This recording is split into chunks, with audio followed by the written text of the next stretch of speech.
Hey, thanks for taking the time to, well, you haven't got any choice, actually. I'm just talking at you, if you like. But I'm here also to present to you why I think it's not a bad idea and not that expensive as well if you become a member. And this is how you can do it, and this is what you can gain.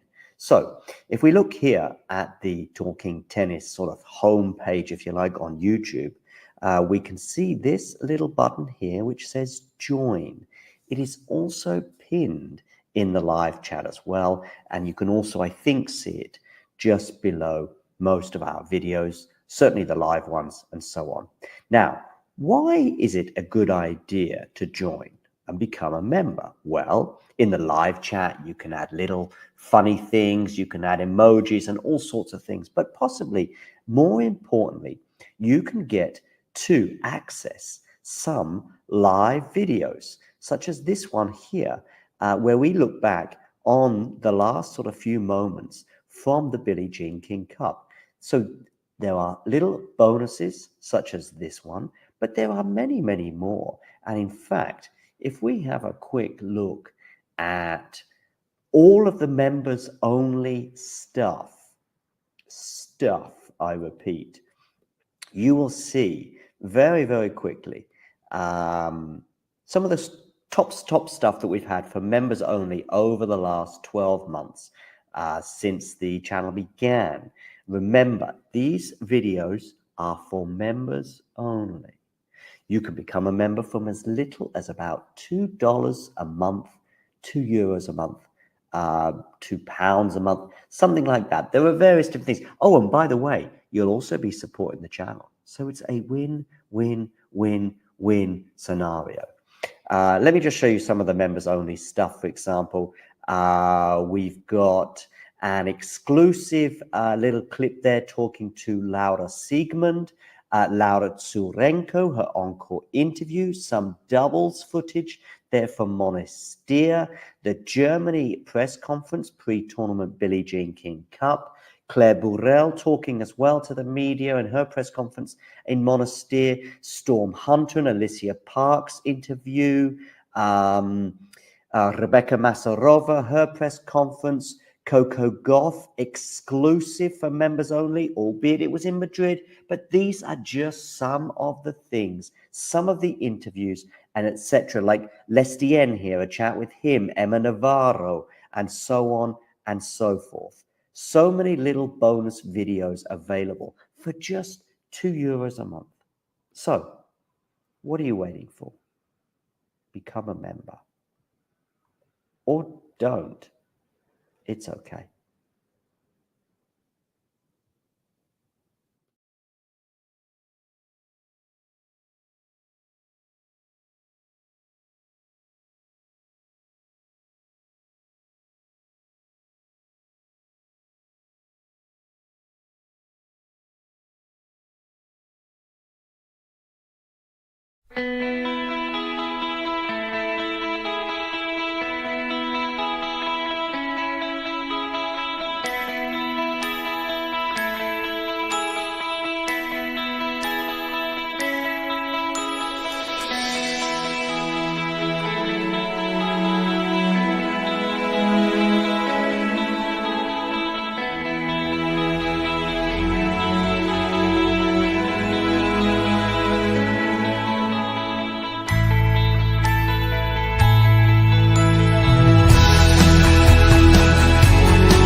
Here we are for this very special encounter at the Bonn Open between Jeffrey Blancano against Damir the Demon Jumur. He's very much demonized thus far, showing a bit of frustration after losing the first set. Anyway, the Frenchman to serve 15-30. bit of pressure on that Frenchman's shoulders like a couple of baguettes, weighing over him. Needs to take some time. No hurry, he says, at 15:30. He's up a set, 2-all here. What are you gonna do? You're gonna go there down the middle, and that is a shank. One that even Stefanos Tsitsipas would be proud of.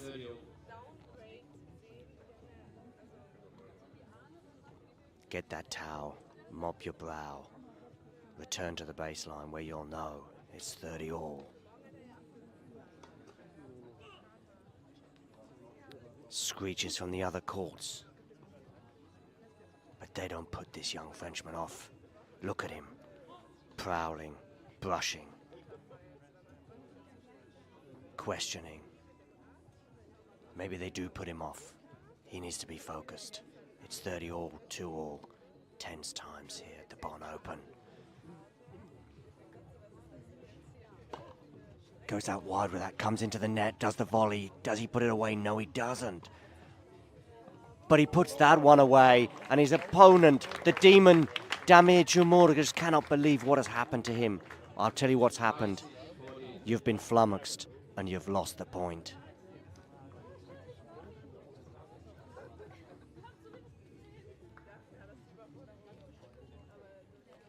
We would take another look at it if we had a replay, but we don't. But who knows? You don't even need a replay. It's in our heads. Okay. The Frenchman to serve. I say you're going out.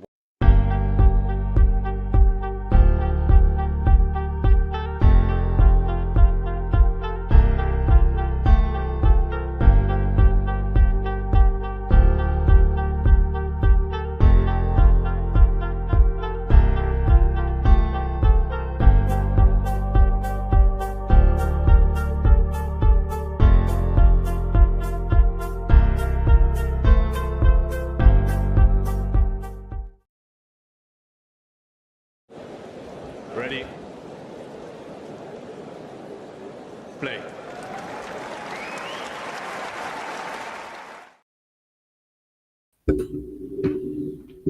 Lol.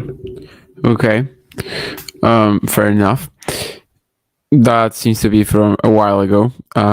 Anyway, yeah. Hello guys. Not that I'm complaining, but what the hell is this like quickest start I've ever seen on a major court?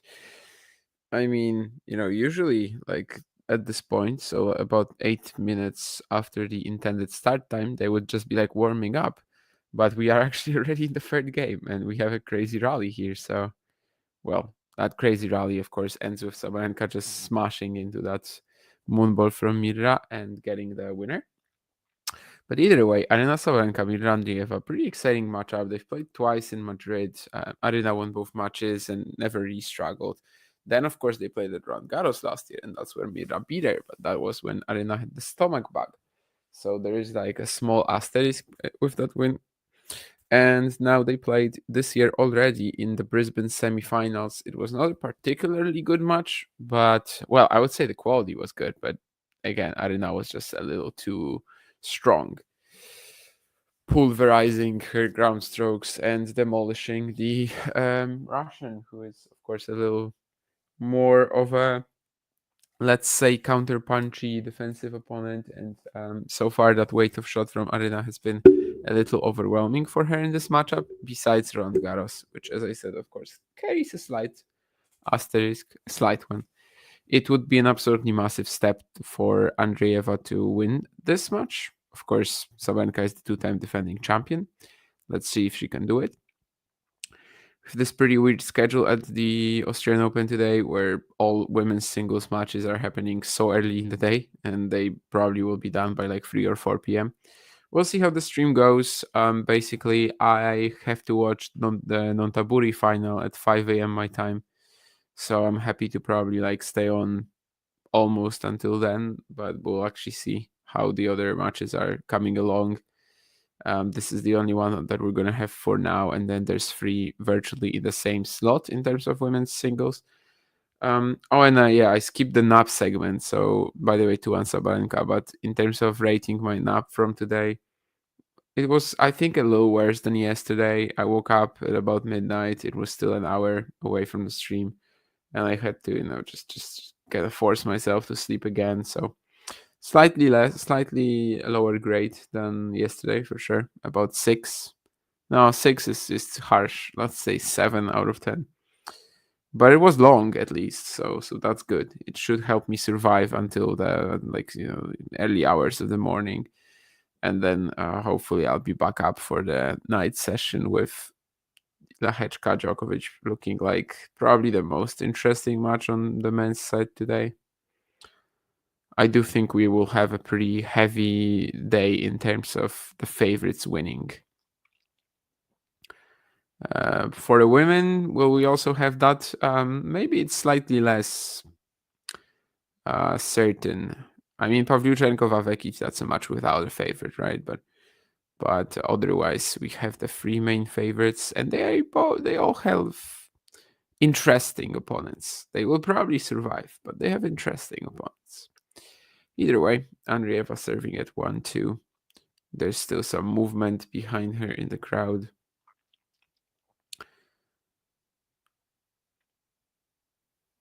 But now she's ready to do it.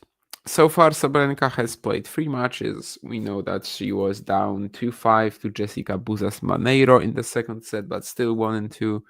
We know that that match that we did a watch along for 2 days ago with Clara Tauson, that was very entertaining and very close. Again, more on the underdog for me rather than on Sabalenka looking, anything less than sharp. But it is the case that she did struggle a little bit. Andreeva had this one horrible performance against Moyuka Uchiyama for the most part. But, maybe, okay, I'm stretching again because it wasn't as bad as her one against Diane Parry last year where she also survived. But either way, she did kind of step up at 8-all in the third set tiebreak and was able to take down the Japanese. Ooh, again, that like little injection of height from Mirra just doesn't really pan out because Sabalenka is right on it. And she just blasts that huge flat shot cross court.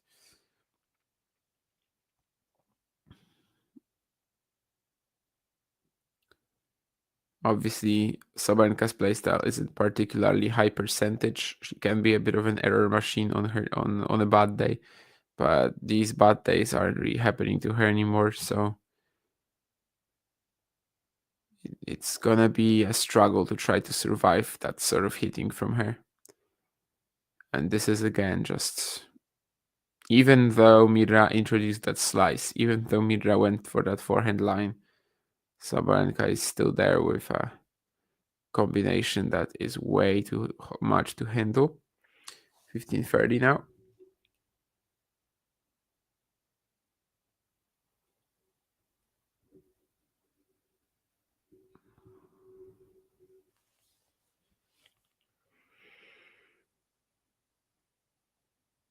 The second serve return was right on the line from the Russian, but Sabalenka stays in the point and just keeps pummeling shots down the middle. So it's going to be 15-40. Apparently, Sabalenka is supposed to be the youngest player to win 18 consecutive Grand Slam matches on hardcourt since Aryna in 2002 and 4. In 2002-2004. Of course, that's because Aryna won the Australian Open and the US Open last year. So she's got a bit of a monopoly by now over the hardcourt slams. She's also got the first break in this match as Andreeva is kind of forced to try a little bit, more, try to push for some openings with her forehand here. She's going to miss that. Got Conchita Martinez on her bench, obviously, the former Wimbledon champion and coach of Muguruza and a few other players.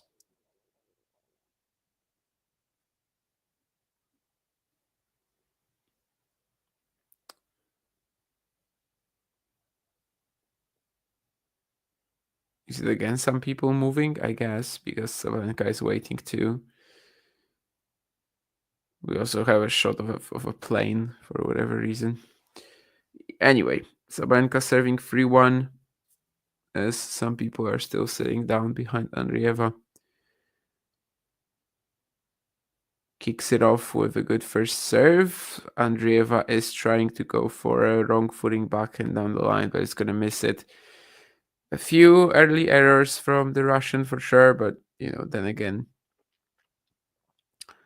I guess that's just something where she's going to have to live with here. She's going to have to take risks, take bigger cuts at the ball if she's not to get dominated by Sabalenka.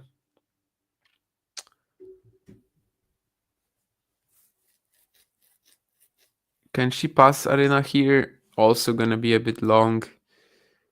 That sliced return from Andreeva could have been a little bit more uncomfortable than Sabalenka made it seem, that's for sure.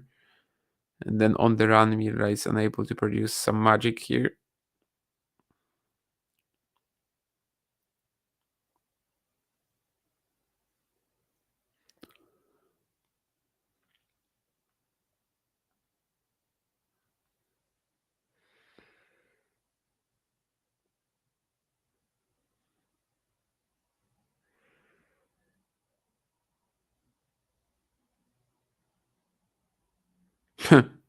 I mean, that's a little lucky, but Sabalenka obviously will take it. She goes for the love up. I don't know if it's the perfect way that Mirra kind of can play a rally against her, but it's certainly not one of the worst ones. Like, there was so much angle and height on that backhand. Sabalenka is not hitting it clean, but she is finding the line anyway, and an angle that no one would get to. But yeah, it's an electric start for Aryna, really, and she's 40 love up here. Tries to get it done with another strong serve +1 combination, but she's gonna just overplay it. It's a good return from Mirra, though. The ball was skidding down the middle at Sabalenka and didn't really give her that much time. But still, the advantage, of course, very much with Aryna.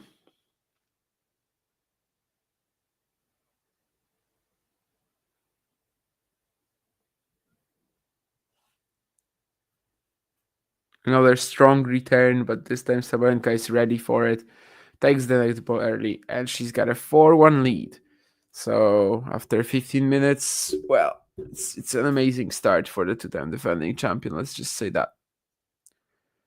Oh, hi Jane. Thank you for the donation. Heavy lifting, yeah, kinda. I mean, the Australian Open is a good one for me in terms of talking tennis contribution because I'm not working too much otherwise. So basically, I'm free to do a lot, yeah. And since otherwise I would still be watching these matches, especially the ones at night where there's literally nothing else happening in my life, let's say, because everyone around me is asleep. Then yeah, I mean, there's no reason not to be on the stream, really. Could be a whiskey advert. Oh no, really? Is it that bad? When will I notice the chat? I mean, I know the chat is there.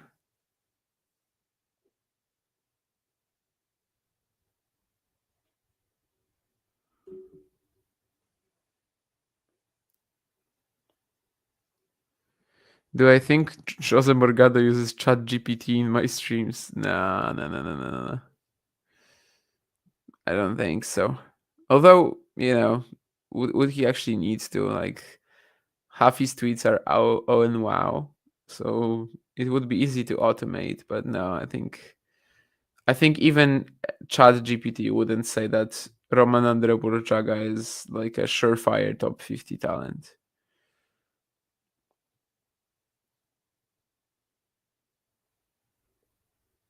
Thank you for letting us know if you will be almost sleeping.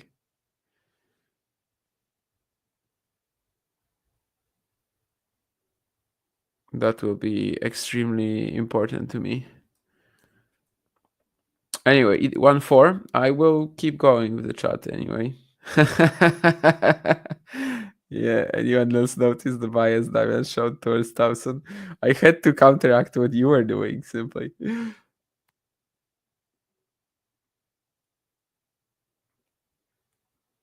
Well, yeah, this is just, I don't want to say complete domination so far, but you could easily see Aryna just keep going and grab another break here. Her timing has been really good, and there's just nothing really on Mirra's ball that makes her uncomfortable when she's hitting like this. But of course, I don't want to exclude the possibility of the Russian making some sort of a fight back here. She's got the talent. She just needs a slightly less sharp Aryna, I'd say. Yeah, and she's trying to take some risks because she has to. She feels forced to. She feels forced to press, but it's not really working out yet. So 15:30 here as Sabalenka is looking for her second break. That Brisbane match, I'd have to check, but it wasn't like 6-3, 6-2 between them, so it wasn't particularly close. Yeah, and again, just so much weight coming into the Andreeva forehand corner here. Ground strokes on the rise so far today. Sabalenka 71%, Andreeva 24%. It's a major difference. I mean, it is undeniably.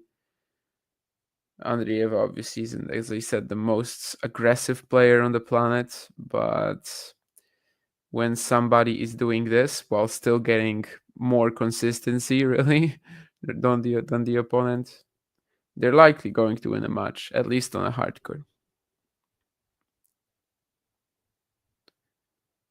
At the highest level, that's probably not an advantage you can really give to anybody. And yeah, I guess you could say that she's paying the price so far. But yeah, I mean, she's also facing the world number one, who's really on top of it so far. 5-1, Sabalenka indeed. So it's 2 breaks already, as she's really just looking to close out this set in no time whatsoever.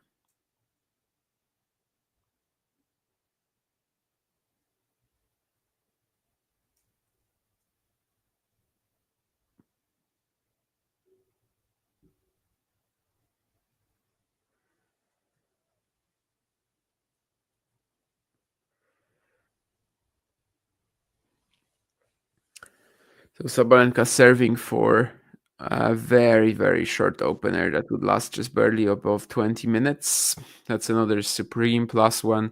It's a block return from Andreeva. Maybe it's not particularly dangerous. Maybe it's not particularly short or low, but still, she just puts it away without any problems.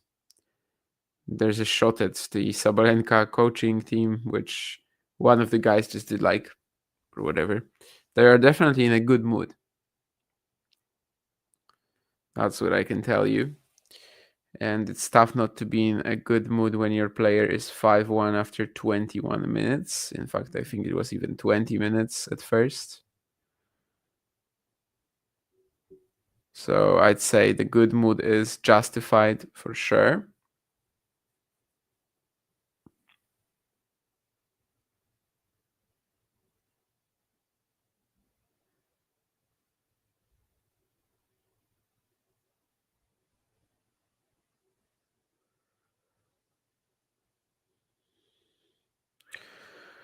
How did the table tennis match go? I mean, yesterday, I actually did win. That was just like a singular match I had to play. It was good. I changed my equipment like 2 weeks ago.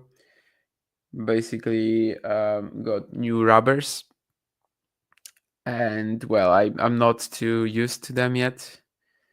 They are not as fast as the ones I had previously, but the ones I had previously, I had them basically I didn't buy them. That's why I had more expensive ones. And I'm I'm not gonna pay that much. I'm not a professional. I'm not gonna pay that much. So I bought myself a pair that a model, let's say, that I had used before a few years back, and I'm not super used to it. The control is good, but again, they're just not as fast. But I think it's just some sort of an adjustment period that is needed. But yeah, it was really the first time since starting to, since equipping them, let's say, that I felt pretty comfortable about, especially a backhand cross court, which is kind of like a cornerstone of my game in many ways. So it was fine. I mean, not like the opponent was particularly strong, to be honest, but just it was a good one for me to start feeling a bit more comfortable using the new rubbers, since I had a lot of time to attack and I had to do something with it. Couldn't just like wing it and win it by, I don't know, slicing the ball and junk balling or something. Either way, a set point for Sabalenka. She throws in the drop shot. It's not too good, but she's still gonna win the point. Mirra had this backhand down the line earlier that she landed right on the edge of the line, but still, I mean, it doesn't really change anything. 24 minutes, 6-1 Sabalenka. What a powerhouse display. I mean, I remember people were just like questioning Sabalenka's form or something like that because she hasn't played anyone insane. And yeah, I mean, it's not her fault, but sure. I guess Andreeva is the best player she's faced this year, and she's now facing her twice. But on the other hand, like, watch this, and well, she looks just as sharp as the last 2 years at the Australian Open.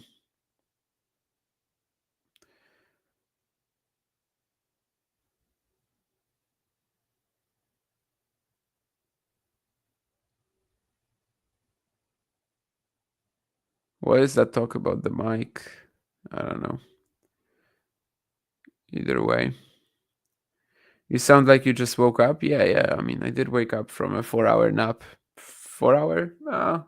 Yeah, more or less.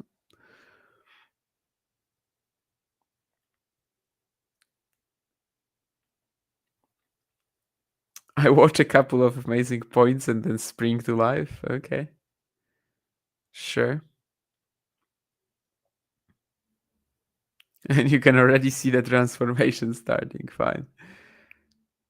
Mirra said she was kind of sick of facing Aryna in the build-up. Yeah.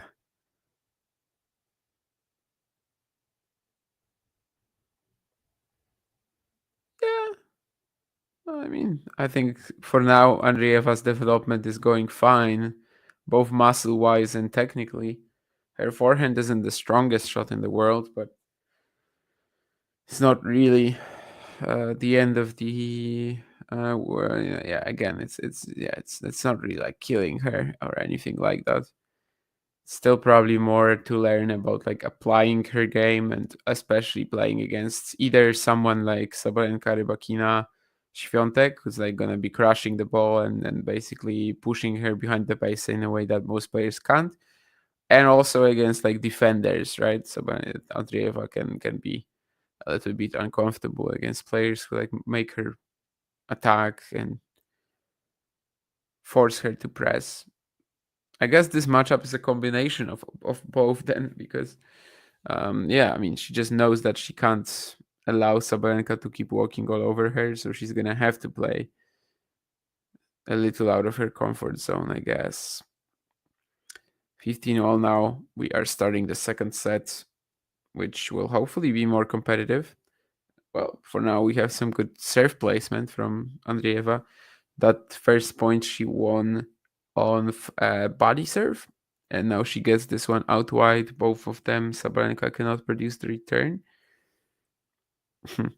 So since the beginning of last season, Sabalenka is 20-1 in Grand Slams when she wins the first set, and the only loss was to Mirra Andreeva. But in fact, this stat is a little idiotic, because you can also say that she is simply 21. I mean, basically, since the beginning of 2024, Sabalenka lost to one opponent at slams, and that was Mirra Andreeva. So it's irrelevant whether she won the first set or not in these matches, right? Because she's still just only lost to Mirra Andreeva across the last 4 slams she played, because she didn't play Wimbledon with that injury. Well, Andreeva gets the first game. Was that something special? Kinda. I mean, it was just very precise serving. which is obviously also a way of winning the match. Dave, in terms of the rubber brand, it's Butterfly. I mean, Butterfly dominates the market in Poland and I think around the world as well. I didn't know David Law passed away either. I honestly thought he was dead for a while now. He had been dead for a while now.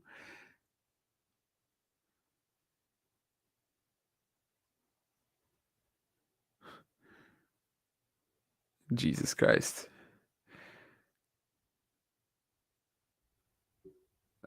I think that they know that it was my birthday. I don't think it's relevant anymore. I also think that generally birthdays are so overrated. So, wow, what a return from Andreeva here to go love 30 up. This is the first glimmer of hope she's had this entire match so far. Gets that kicker from Aryna, is ready for it, and smashes the backhand down the line. 128. Sabalenka gunning for that squash shot response, but she just won't make it. Let's see. I mean, good response already, as it's an ace. Yeah, I could have predicted that on this very chat, using the word rubbers would lead to something. I guess, we don't have any reasons anymore to talk about the cock, since he went out in both competitions. He was trying to do both at once, but eventually it just turned out that he can't do anything.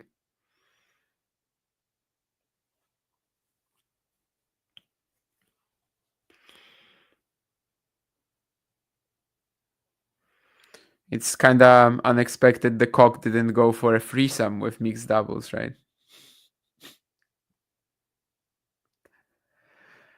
Anyway, well, Mirra was trying to pull off exactly the same shot as 2 points ago here, but this kick serve from Sabalenka is much deeper and much sharper, seemingly.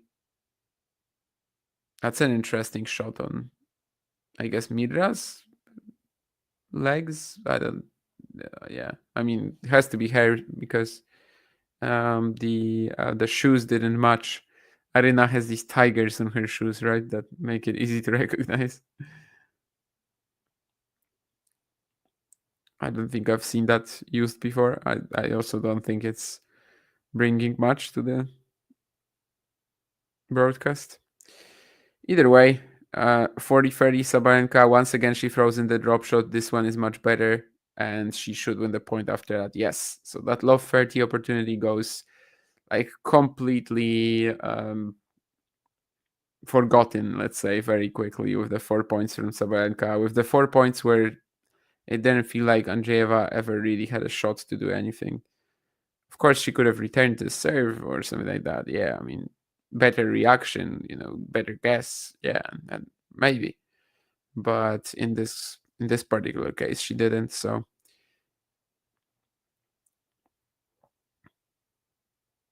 it's not a love 40 that love 30 that we're gonna be like mentioning in 30 minutes and saying, that was a chance, because that chance never really came up.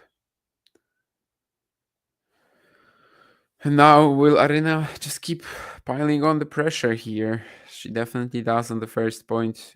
Heavy forehand cross-court return.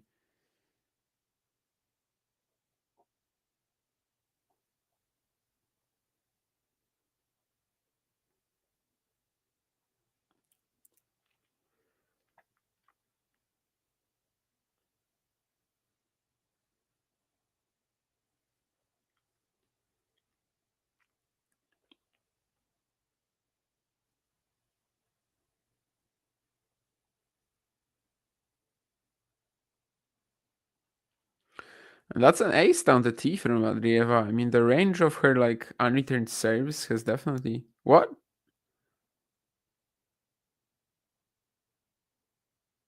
Okay, sorry, I'm watching on mute, so I'm not sure what happened, but that did not look like a lead to me.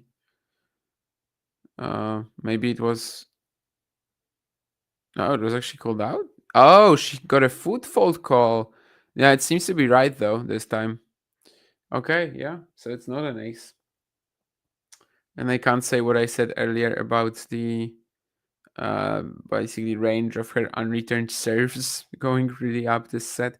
But yeah, she did foot fault there. We actually got a replay. I'm very surprised because usually when we get these foot fault calls, they're wrong. But on the other hand, I mean, this is AI doing it now, right? This is just Hawkeye Live doing it. So. Oh, and that's a second consecutive double fault. And you can see the sort of like how different this game could have been, right? 15-0, she hits that ace down the tee and she's 30-15 up. Probably the double fault here also doesn't happen. Now it's back to back. But yeah, I mean clearly the first serve was a foot fault indeed. So yeah, that's another super heavy cross-court return from Sabalenka. And it's actually 2-1. So as soon as that sort of like low 30 opportunity in the previous game evaporated, this game also just this that was not perfect, obviously. Well, it's Aryna already up a set and a break. What's the number of winners go? Okay, yeah, it's 18. I remember now the discussion. Will I be awake for the Rush final? Yes, obviously. Thoughts on it? Well, Kova had a bit of a similar matchup in the semis against Galarno. Now he's going to play Pirosh. I guess he should be more or less ready for it. I mean, it's a pretty slow indoor hard court. The way that Zombie was defending and hitting, just turning defense into offense against Maki yesterday was very impressive. So I think maybe it's just more about like how much of an advantage the first serve can bring up for Kova, right? Because against Medjedovic, for example, Pirosh was twice on this court in the last 2 weeks, was able to make Hamad go below 60% on first serve points won, which seems almost incredible and impossible indoors, but it is the case. So it's just going to be another one of these, like, yeah, great server, big forehand, aggressive player against a good scrambler. And on these courts, actually, the scrambler tends to win from time to time. And Pirosh is a good example of that. I mean, yesterday was like a masterclass of defensive shots and pulling out stuff that Maki did not expect. So maybe, I don't know. It's definitely possible. They had one tight match against each other in Ilkley a couple of years back. Of course, very different conditions, so it's tough to compare. That one just went to the deciding set tiebreak. I think this one, if Pirosh is to succeed, this one will be a lot more gritty. It won't be as serve based as that previous one was. But again, yeah, that's like kind of something that Pirosh has been doing this entire tournament, right? He played Maki. He made them work super hard for the points. He was able to turn them around so many times. He played Medjedovic twice at this venue and also just makes his life a bit of a nightmare. And in the second event, that Hamad didn't really have like the legs and the willpower anymore to keep hitting through that. So well, there's definitely space for Kova to be played this way too.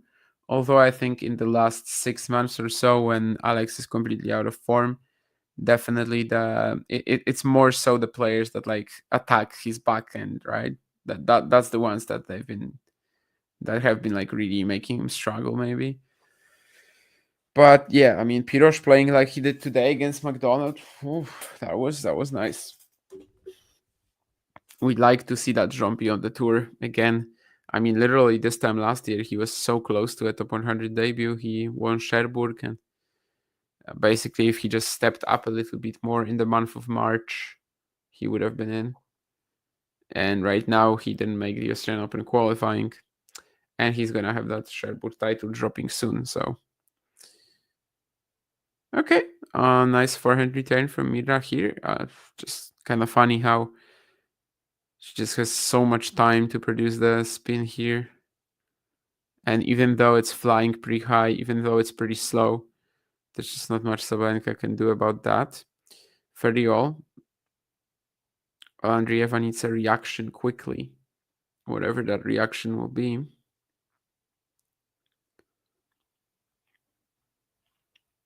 Can she produce the first breakpoint of the match? Of course, in the previous Sabalenka service game, She had a low 30. And now she's gonna have another second serve to look at from Aryna. Tries to step in and take that kicker early, but it's into the net. Comfortable she is not today. We have another stat on our screens that since the year 2020, Sabalenka has reached the most women's singles quarterfinals at Grand Slams out of any player. She's obviously gunning for another one here, but let's take a bit of a break on that as she misses the +1 forehand here and still hasn't produced that 6-1 3-1 lead. Probably just a couple of shots away, but who knows?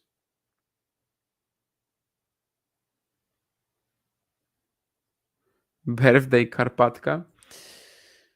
I don't really eat cake, but let's say a birthday, I don't know what would be good. Yeah, even though it's 3 days later. An ace down the tee from Sabalenka here. This really could be so helpful for her in terms of cleaning up this game.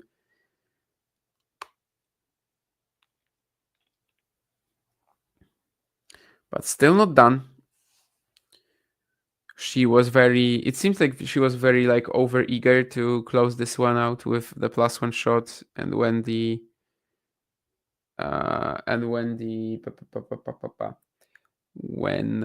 return came flying pretty deep and fast, she didn't really adjust. Sorry, that's not what I meant. Dave, when it comes to your thing about smooth rubbers, yes. I mean, yeah, I think pimples should be banned. Long peeps, short peeps, I think they should be banned. But yeah, that match that Jake was asking about, in that league, I've only lost once so far, and that was to a long peeps player. So I might be biased because I actually do hate playing against long peeps. But yeah, I would never go. I would never go for anything else but smooth. People have been kind of suggesting to me that with my playstyle I could, and that it could be beneficial, but I just can't let go of that backhand that I have. So it just wouldn't be fun. It's nowhere near as physical as well when you play with long pips. I don't know. I don't like it at all. Well, 6-1 3-1, more unreturned serves from Sabalenka, helping her close one out here. There's a junior called Talia Kokinis. Oh yeah, right, Kokinis. I didn't know what her name is, but I've seen the name before, and I was like, oh, that's almost like Kokinakis. That's true. Daphne Pecci Pericard indeed is going to be playing too. Joao says that match is over unless Sabalenka got food poisoned again. Ay. I didn't know Pirosh was coached by Balash either, I guess.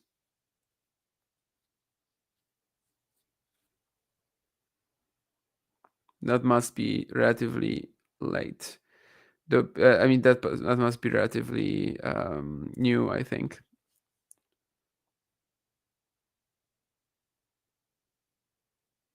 Do people still use different rubbers on forehand and backhand? I mean, it's just preference, really. I've never done that, but some probably do. I think more commonly though in the pros, right? Or when, yeah, like Dave mentioned earlier, like when you have a chop or long peeps on the backhand, then yeah, then probably, obviously, then you have to use different rubbers.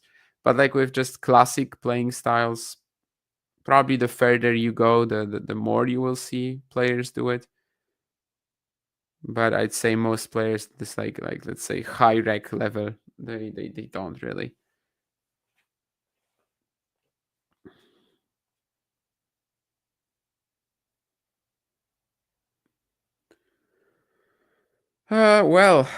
This game is Mirra is like erupting a little bit, and not like the cock in the first round when he beat Roman Safiurin.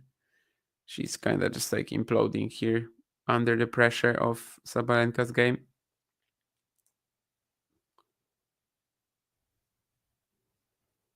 Aryna is going to miss that heavy backhand return.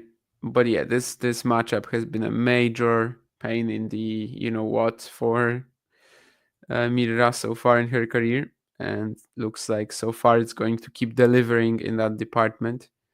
Obviously, Roland Garros win, but again, it wasn't quite the whole story, let's just say. There needs to be some context added.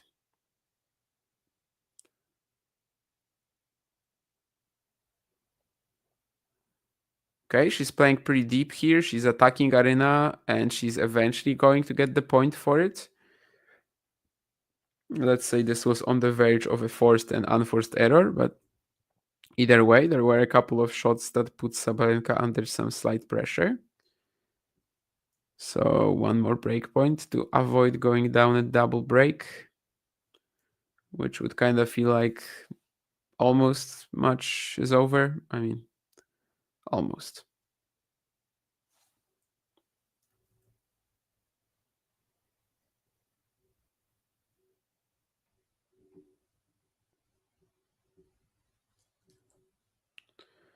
And well, 3 breakpoints have been saved, so perhaps let's not end Andreeva's chances right here, right now. But needless to say, she's still in a pretty rough position.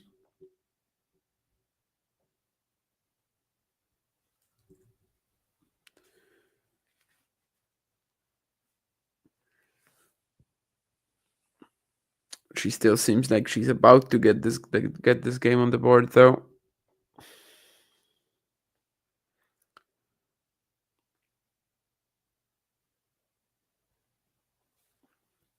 Probably just out on that serve.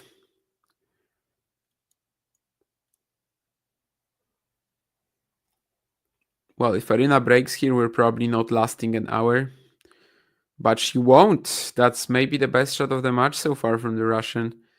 She gets a little bit like, let's say thrown out of the court out wide by Aryna of that return. But she's there. She's there again with that backhand down the line. And this one is just spot on. The one she hit at 1-5 maybe, that just like barely touched the line and you didn't really get the feel of control on it. This one is just insane. So yeah, this was love 40 for a double break. This is actually a moment we'll be remembering if this set gets any closer from here. But for that, of course, Mirra will still need to break Sabalenka.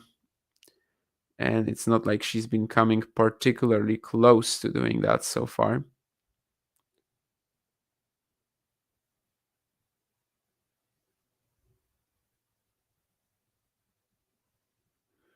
Was David Lynch a director I liked? Yeah, absolutely. I don't know if like one of my top favorites, but obviously Twin Peaks. Definitely one of my favorite TV shows ever. Mulholland Drive or Blue Velvet, I do hold in very high regard. It's a weird visual style, kind of like surrealistic, right? But I do like it a lot. Yeah. Not a particularly rich filmography. I think about 10 movies, right? Maybe. I haven't seen them all. I've seen most of them, though. Of course, at the beginning of his career, he also had like Eraserhead and The Elephant Man. These are quite famous too. But yeah, I'd say Blue Velvet and Mulholland Drive in terms of the movies, definitely his best achievements. And I mean Twin Peaks, yeah, that's like kind of super obvious, but especially the first run of the show up until they solve the great mystery and then they don't know what to do with the rest of the episodes is definitely insane. And the return was good too. Very slow paced, very like the original show, but somehow still being able to survive in the modern era.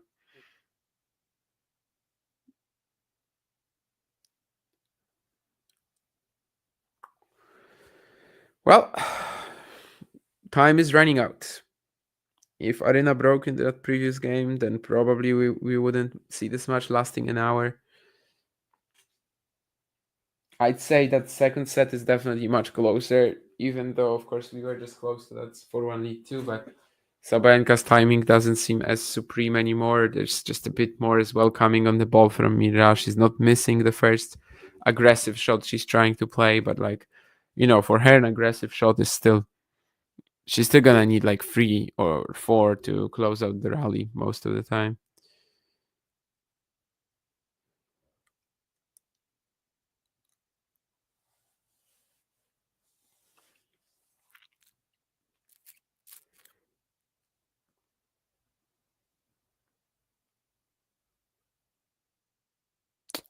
Yeah, tries to attack another kicker from Sabalenka, but once more she's not really able to connect. Why Oirash Free is only starting on Monday and not tomorrow? That's because they want the players who were in the Australian Open main draw to go there. The same with Quimper. Quimper and Oirash Free, they have Tuesday starts, so that the players who are returning from Australia, just simply, just simply have an easier way of getting there.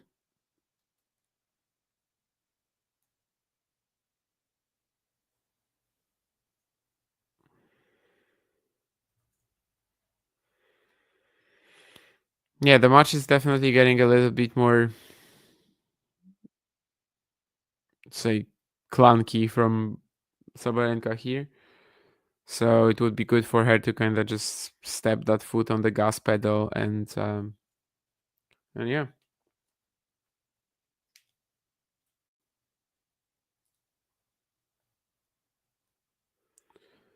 Just basically put a stamp on it and say, no, thank you. This is not actually going that close.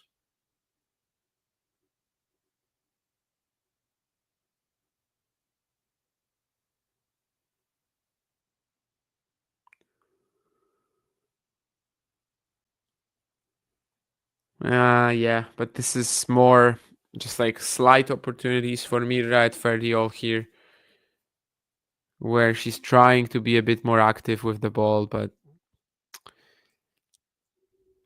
well, you can see how uncomfortable she feels in this matchup. Let's just say that. First set was Sabalenka like really cruising and not giving her any shot to compete. Second one though, there's chances and she's not really converting them in any way. Yeah, again, that's a pretty sloppy forehand error from Sabalenka. So it's actually possible here to produce a small comeback, but still no breakpoints faced by Aryna. We are reduced though, so that opportunity is there for Mirra. Let's see if she can combine a couple of good, strong return points in a row.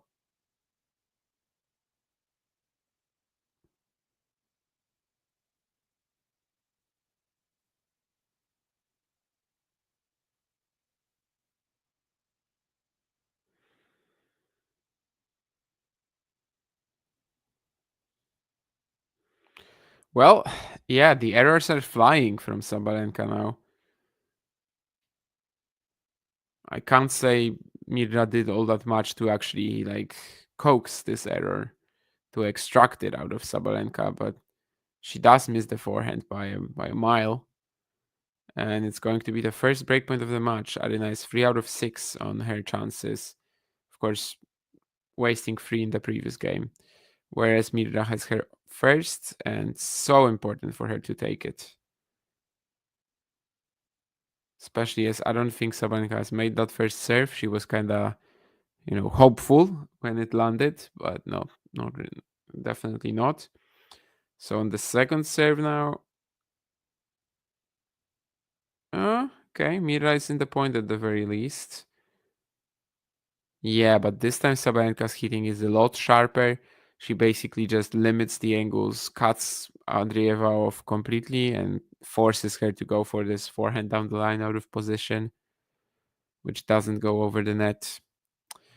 There's been a lot of shots of Conchita Martinez looking slightly frustrated this match, I'd say. Obviously, it's not. I don't think she's like blaming Mirra for whatever she's doing or anything. I guess she's just like, yeah, how are we supposed to win this?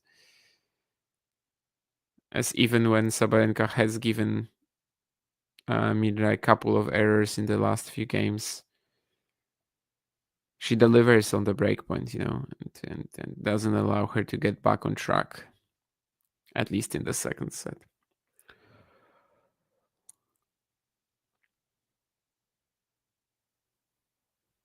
Okay, it's a solid return. Andreeva gets a chance for that inside-out backhand, and she uses that perfectly here, so it's another breakpoint now.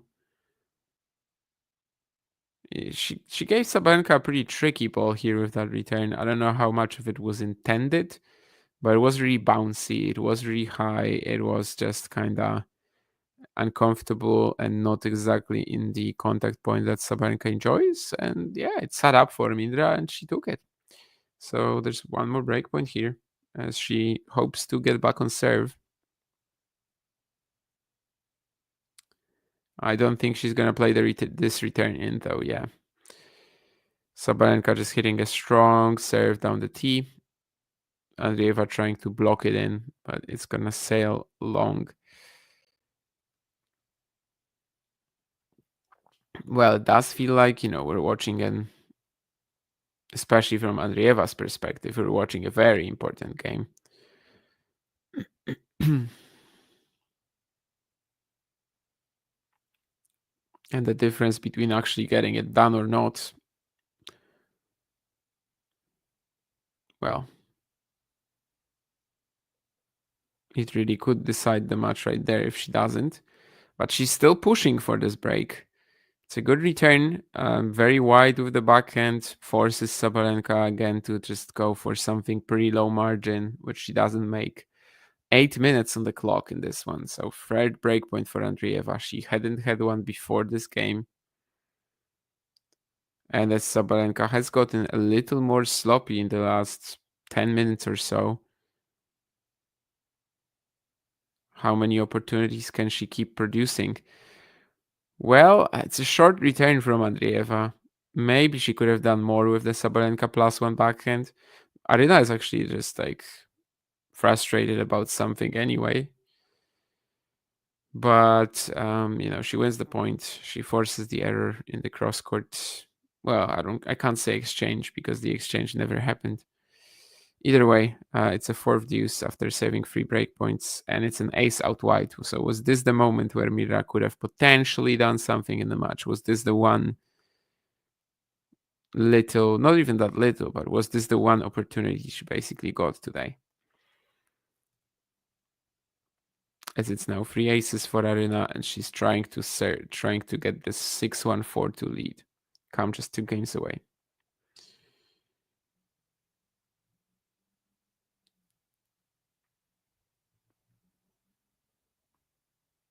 Okay, net court helps Sabalenka a little bit. Mirra throwing in the drop shot, but yeah, it's just not good enough. She doesn't follow it up to the net either. I don't think there was ever a possibility though, because you can just say that, okay, Andreeva probably should have been at the net after this drop shot. But if she's not at the net, then yes, Sabalenka doesn't play. Like if she's not the net, then yes, Sabalenka doesn't play the redrop, but she just pushes it down the line, right? Yeah. I mean, the drop shot was just too poor. You can see where Sabalenka is hitting it too. Like she's not even at the service line when she's responding to this drop shot. So there's just no chance.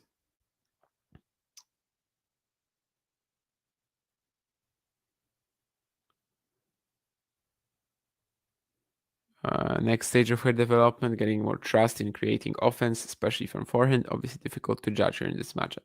Yep, I think she can be better than today at that, but simply this matchup is clearly making her a little uncomfortable, and she kind of has this sense of, well, any opportunities I get, I have to be good on that. I have to be clinical, and that actually ends up with her being less clinical than she can be when she gets that chance to strike. Have I ever thought of attending the Australian Open? Not particularly. I know my dad was thinking about it, but I don't think he was fully aware of how much it costs. Plus, also how long the flight is. When I told him about both things, I was he was definitely a little less excited. But I didn't really think of that anyway, simply because, yeah, I mean, I just much rather enjoy watching challenger tennis and traveling to see that. I think that spending an entire day on the flight and also the money, no, it just doesn't interest me whatsoever. Slams as a whole, I mean, yeah, I just don't really care about attending them, to be honest. Obviously, if there's ever something in the future, as in like, a job I need to do there, then yeah, I mean, I'll be glad to go, but they're not really like on the top of my priority lists. I'm fully comfortable watching them at home. Ooh, and yeah, that chance in the previous game, that was something that potentially she could have done. Andreeva, as now she's 15-40 down and things are looking more and more bleak.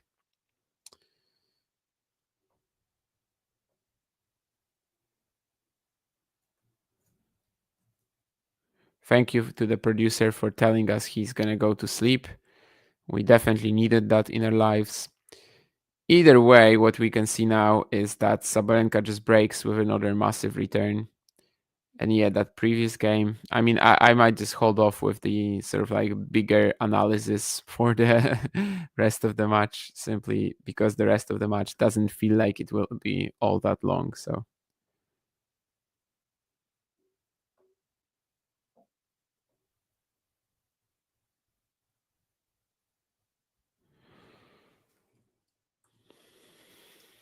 But yeah, I mean, other than the stomach bug match at the French Open, this matchup has been a bit of a nightmare for Mirra.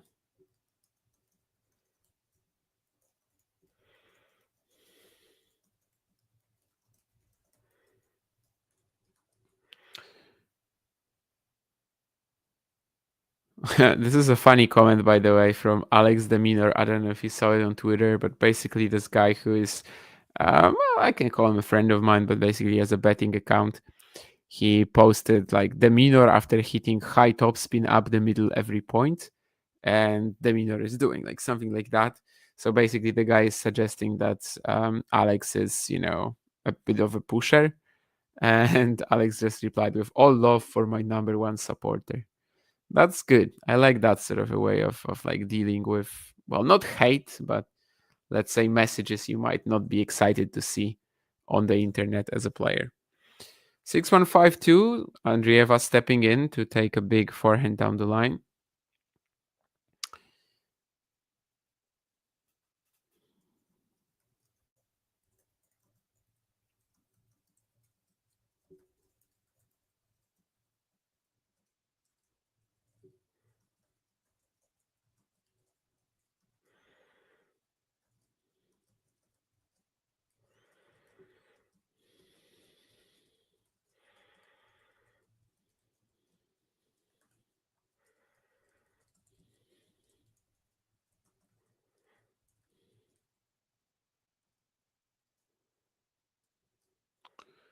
Now just 3 points away, Aryna from making another Australian Open quarterfinal. She hasn't lost in Australia since 2022. She won the 2023 edition, 7 matches in a row. She won the 2024 edition, 7 matches in a row. And she's about to post her 4th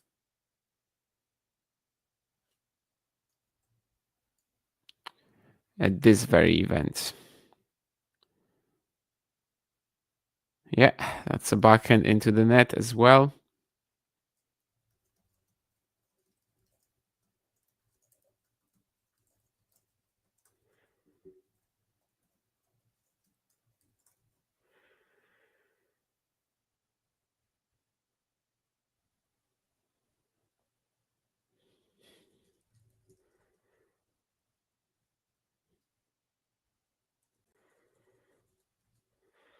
And now we're going to have 2 match points for the top seed, for the world number 1, Aryna Sabalenka, who's, well, some people say that this is definitely going to be a Coco Gauff slam. Some people are hopeful for Iga Świątek, but let's remember, Aryna Sabalenka is still here, and she's showing that she's dangerous.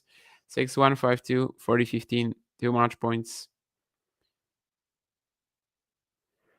And yeah, she's going to serve at the Mirra forehand here. Again, that block return as well, I think that could improve too. It wasn't a great performance in that regard, definitely.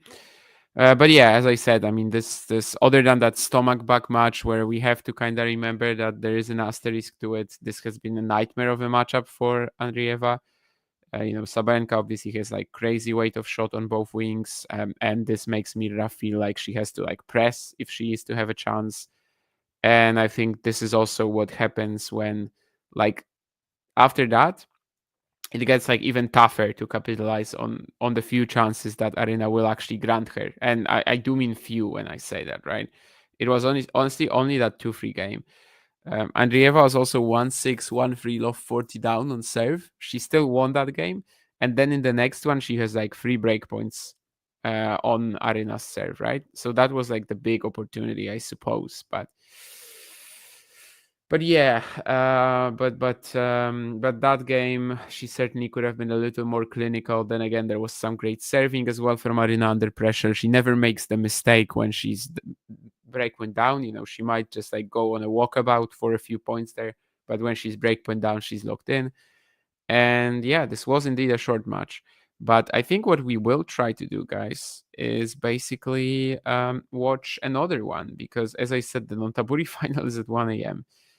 Sorry, 5 a.m. my time. And I'm kind of just thinking maybe we turn on some sort of a break music for now, and maybe we just come back for Gauff Bencic. Do you guys think that's cool? It would be, right?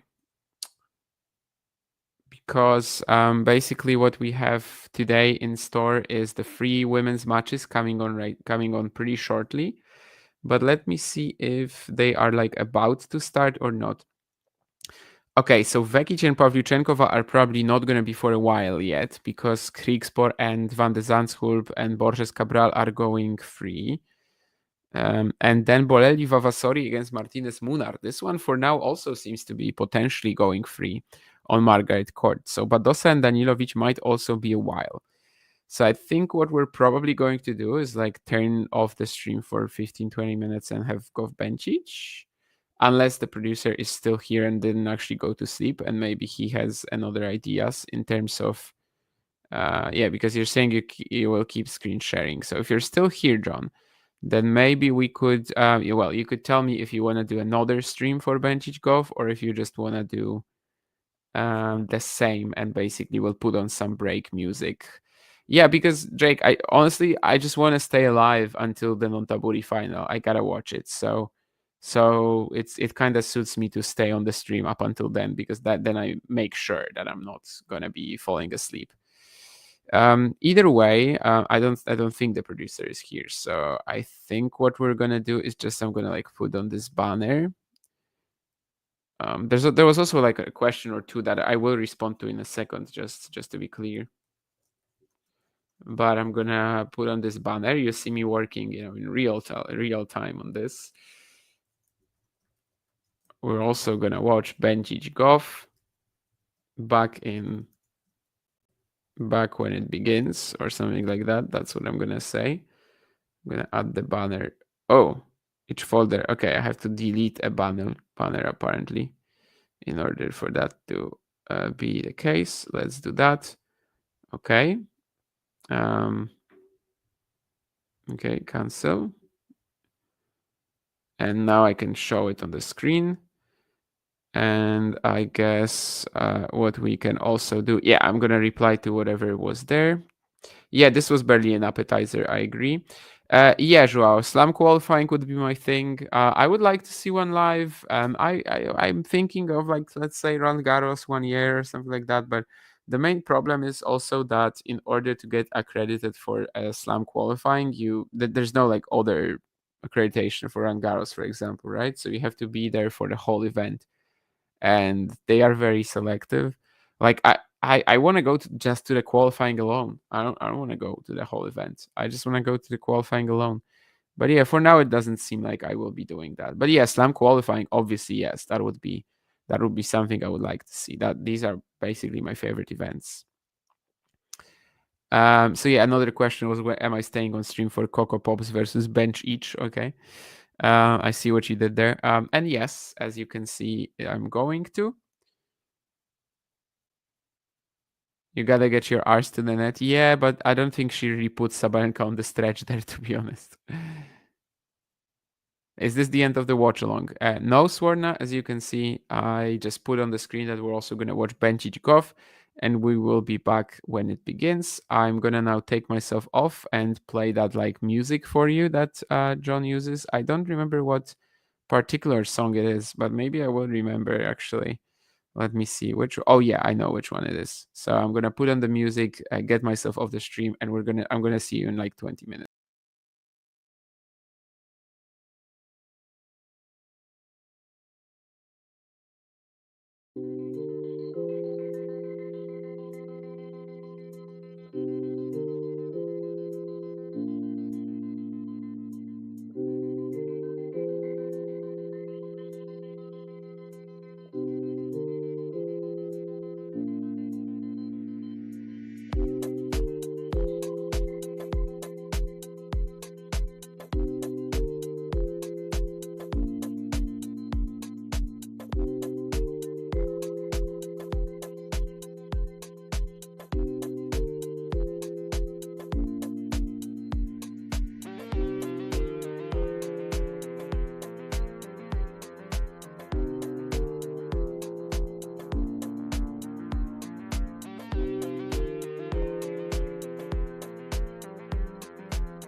Well, Ghost, you are late for the Andreeva Sabalenka match, which was super short, but we are also going to watch Gauff Bencic. I basically have 2 hours to spare before the Nontaburi final begins.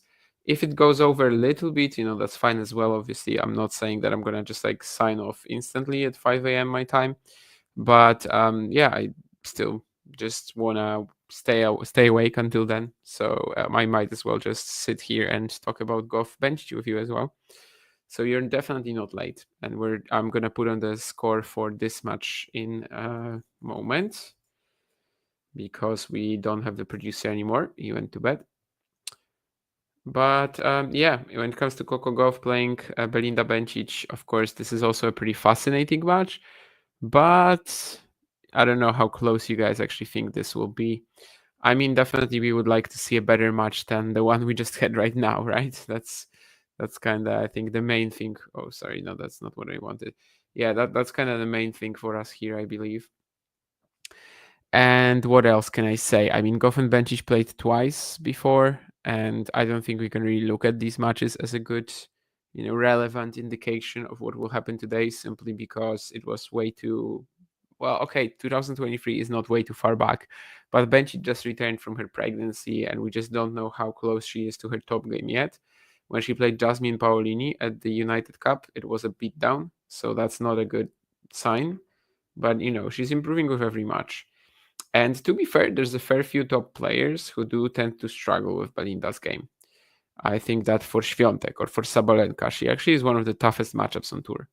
So maybe this will be the same with Gauff. I actually don't think so, simply because, Coco is not as reliant on like being on the front foot, and basically is not going to be as bothered by the flatter ball counter punching that Belinda tries to pull off most of the time.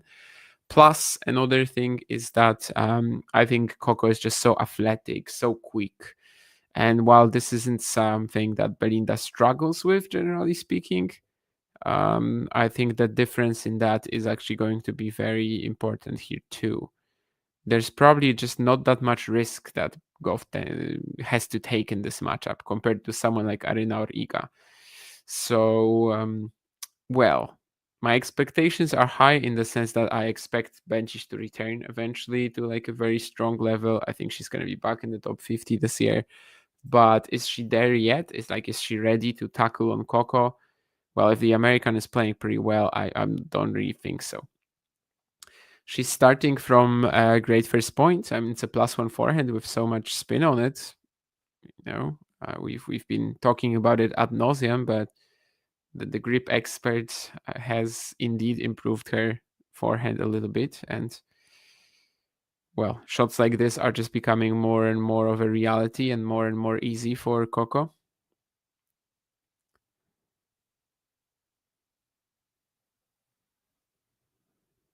But now Bencic is in a rally on the next point. There's lots of good depth on the backhand side from Coco.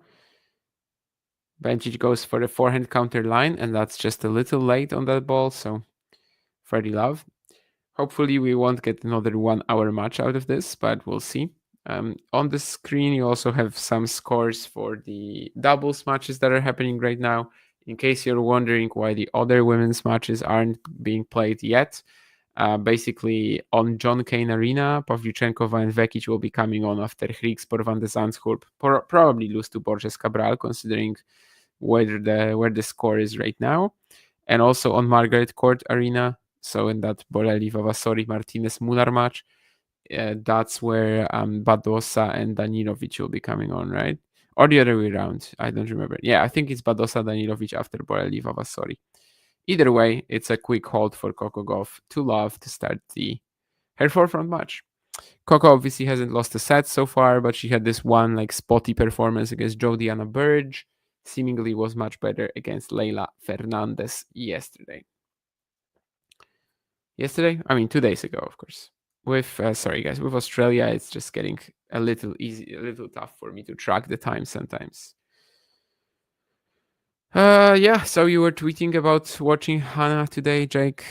I haven't really followed too much of the junior event yet, but I will try to do that at some point, obviously, this week. yesterday there was that somewhat big story of On announcing that Henley Burnett was going to be their new prospect. Cruz Hewitt winning a match, that was big, obviously. We've got Santa Marta Roig playing as well, who just won Orange Ball and Eddie Herr, right? I mean, so Eddie Herr is now called like the IMG Academy Championships or something like that, but you know what I mean.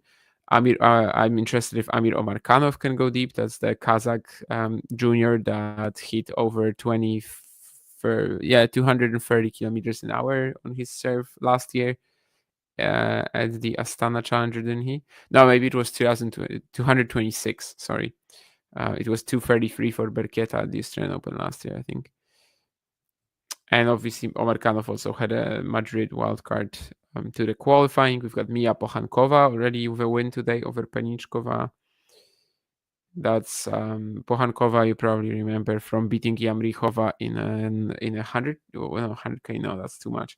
What was the Bratislava event last year? Either way, there was a very interesting final between 15-year-old Pohankova and 17-year-old Yamrichova. That was won by the younger player. Yamrichova, of course, won the Australian Open and Wimbledon girls singles titles last year. Now Pohankova is making her appearances. So yeah, there's some good stories, and looks like Klugman will be beginning soon, same as Mpechi Pericard. Yes, there's Daphne Mpechi Pericard, in case you guys weren't aware. I don't think she's a serve bot, but she is the sister of Giovanni. Bencic has Gauff on the run here. Beautiful play on the angles, but can she actually close out the point? Well, she didn't close it out, but she does eventually get an error from the American. That was great, though, that forehand cross-court there. Smart and composed. She's going to have to keep it up, though, because you can see how Coco is moving, right? Against most players, this point would have been over 2 free shots earlier. And it's actually the shot where she was back in position that she missed, which is also pretty common, obviously. You sprint around the court for 10 shots, you barely survive, and then the ball that you finally get a little bit more comfort, a little bit more time on, that's the one you miss.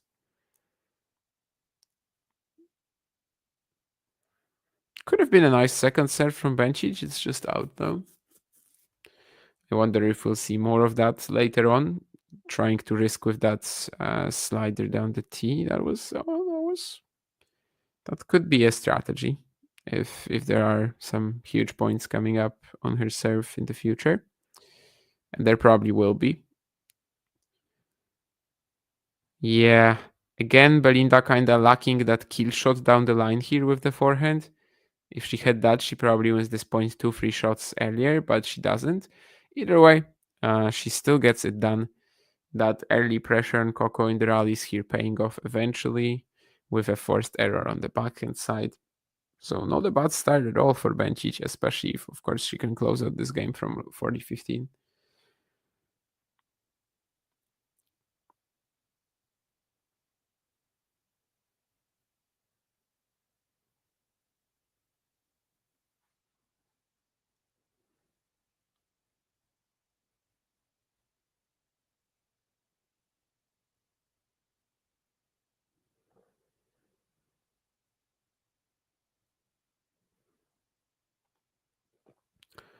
But this time it's Coco who has her on the back foot. Belinda saving herself pretty nicely here though, but Coco is just going to be clinical on this back and down the line finish. Yeah, should be some good rallies here with the way that both players are defending, that's for sure. I do think Coco is in a bit of another league in terms of her footwork and athleticism, but it's not like Bencic isn't among the best.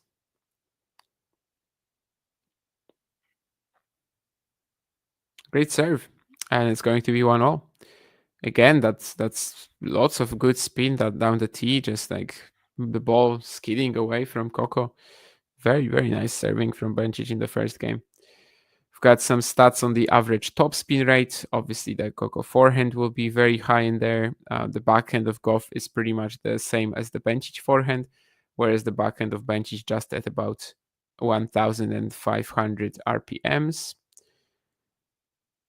But as we know, it's not a contest really. I mean, regardless of if you hit your ball flat or with a lot of spin, you can be good at the sport. And in fact, it's very often the flatter ball, just like Bencic, that gets a little bit more uncomfortable for the opponents.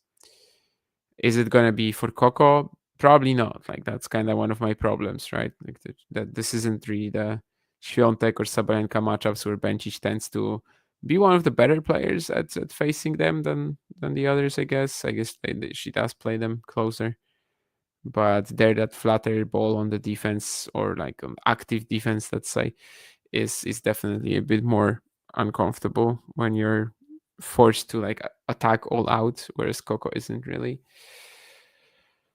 Anyway, great forehand return from Belinda here. She reads that second serve from Coco, and she is able to produce a very big strike. The first serve has been quite supreme in some matches this year, though, from the American, though, and you can see it here too. Both performances against Leila Fernandez, especially, she was winning like 89-ish% of her first serve points, and that's that was like basically the major advantage she had over the Canadian. And it might sound like, okay, yeah, that's just one thing, but that one thing is really enough for her to bully Leila so far this year, twice already.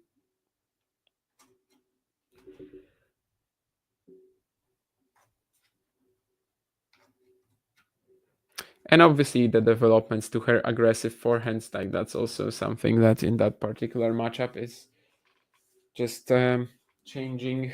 Well, maybe not changing the trajectory of it, since she was never really struggling that much with Leila, I guess. But yeah, just allowing her to dominate. 2-1 Gauff here. So here we go.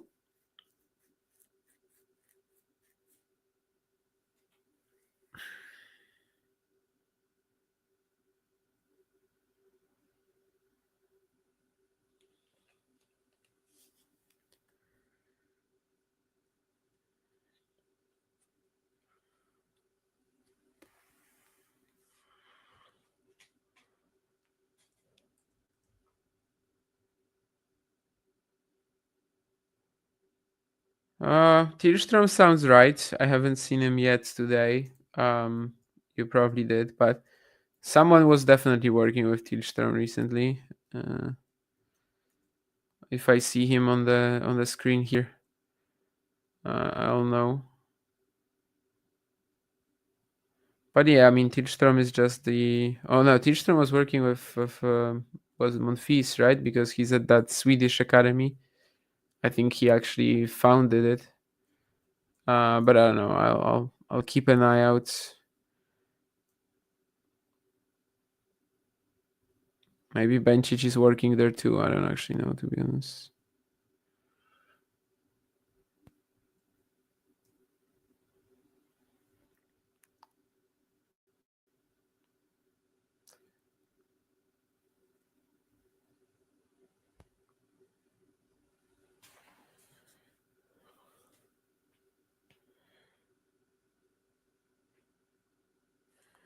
Nice drive volley from Belinda here. Definitely taking the matters into her own hands whenever she's on serve here. Kind of like that aggressive start. I don't think we really saw it against Paolini at the United Cup, where she just got dominated and basically blitzed.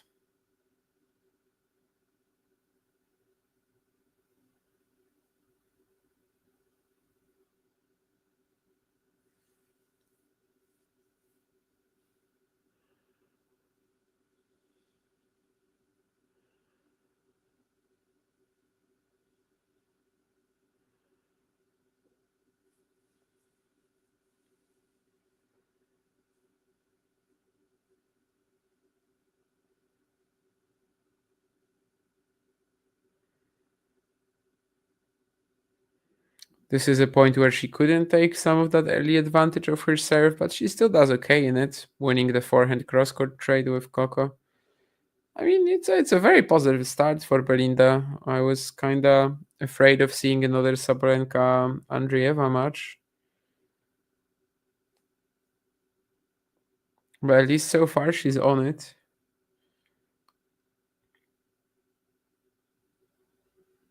Another good serve. Tries to go backhand line, and she switches it up now. Great, yeah. I think there were a couple of previous points. Oh yeah, that was the box of Bencic. I don't think that's Tidstrom. I think that's that British guy, Hughes, Ian Hughes. You know which one I mean, Jake? Yeah. Yeah, good to great. Yeah, that's the academy I'm mentioning. I was there for the Dundee Challenger 2 years ago. And yeah, Monfils has been working there for a while now. So yeah, Tilstrom was exactly that guy. I think it's the British guy with Bencic though. Yeah, Ian Hughes or something like that.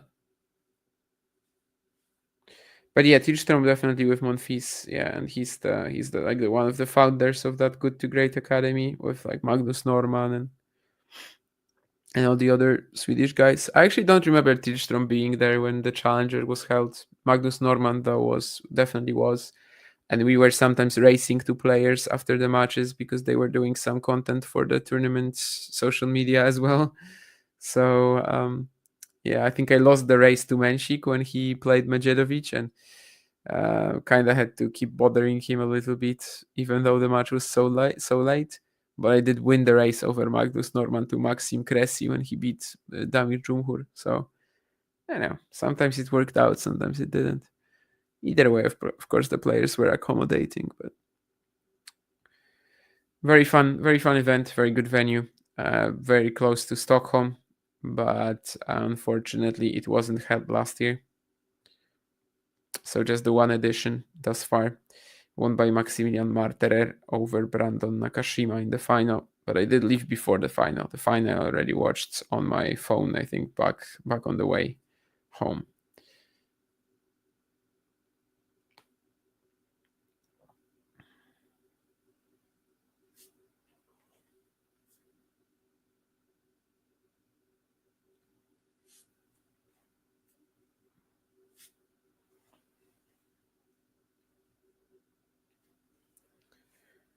Coco going back in line here. I don't think Belinda will be able to make that. Yes, indeed. It's been pretty serve dominated so far, the affair. Whoever gets that first strike in definitely has the early advantage in the rally. And even though there's such good defenders and such good movers, that mostly leads to them winning the point.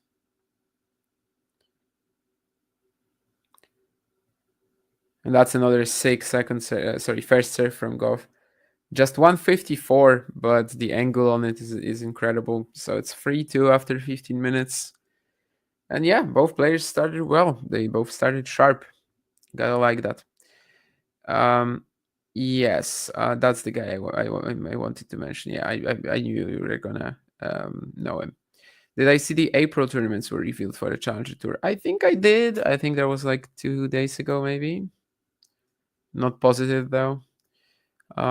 At the moment, I'm not. I don't know what my schedule will be exactly. Like, I think that Estoril might be my next event after Lille, which would be a pretty big break. But it's possible that I'm gonna incorporate something in April or March. I think early March I'm not available, but maybe something in April, still before Estoril. That Greece event would be cool, but I don't think I can go to that.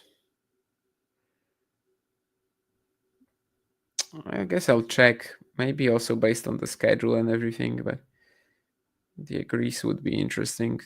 But I don't think I can go in early March, as I said, so that's not really an option. Yeah, I don't know. Maybe it's just gonna be Estoril for me after Lille, so almost 3 months, but what can you do?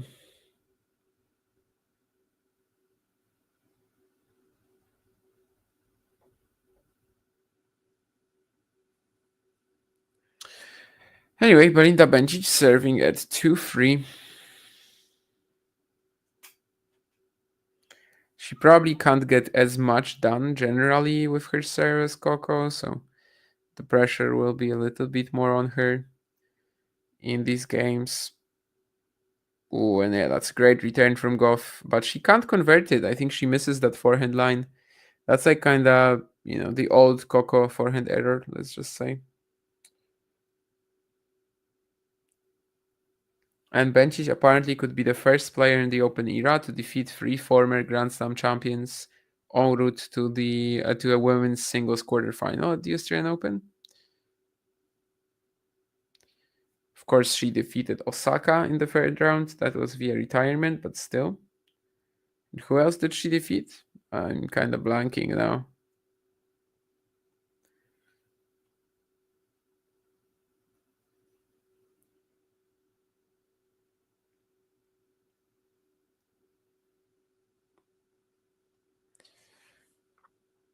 Well, she's got Gauff on the stretch here. Coco does very well to extend the point, but there's still not much she's going to be able to do on this last smash from the Swiss. Very impressed with the start from Bencic thus far. Oh yeah, Ostapenko, of course, in the opening round. I watched that match. And thankful, and also like other than beating 2 Grand Slam champions so far, right? So other than beating Jelena Ostapenko and Naomi Osaka, Belinda Bencic also defeated someone else who has an important title in her career, and that's friend of the show, Susan Leymans. Which one is more important, Grand Slam title or being a friend of the show? I mean, opinions differ. Well, I'm glad to have given you the challenger back, definitely.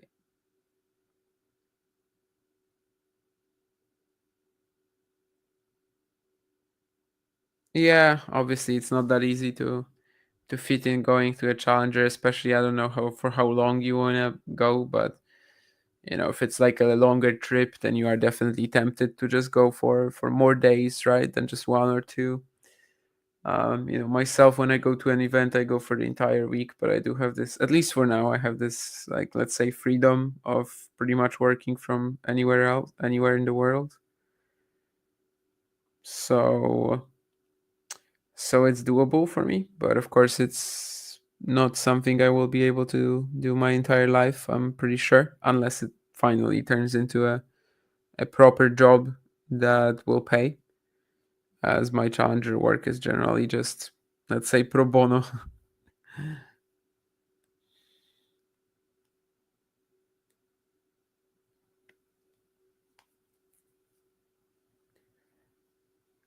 But who cares? It's all about the memories you make along the way, I guess, and having a lot of fun. Getting to see the world a bit, at least a little bit, because you don't actually see all that much if you're going to a tennis event. I mean, the days of action are so long.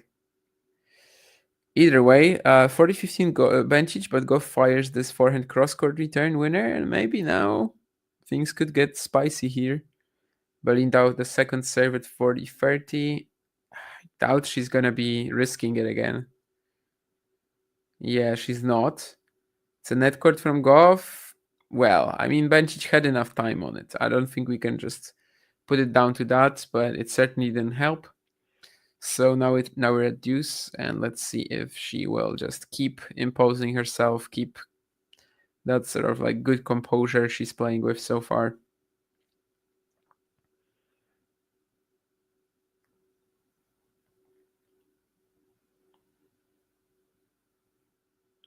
It's a serve on the line, that will definitely help. I love some of the spins that she's going for with these. I mean, it's not like it's a powerful delivery, but pretty good side spin on it at just 149 kilometers an hour, and also good placement. Obviously, it was on the line, so Coco does make an error, and now Belinda has a chance to get us to 3 games all. Once more, gonna have to do it on the second serve. Last time she didn't take that risk that she was kind of hinting at in the first game. Not this time either. She's comfortable just starting the point now. And I think, actually, Coco's backhand catches the line. Bencic a bit surprised by that. She's going to be looking at that close call. And wow, okay, yeah, this is I don't know, maybe like a 1% of the ball on the line. Yeah, even from it's actually funny because they're showing the slow-mo replay, and from the slow-mo replay, I would never say that this ball was in.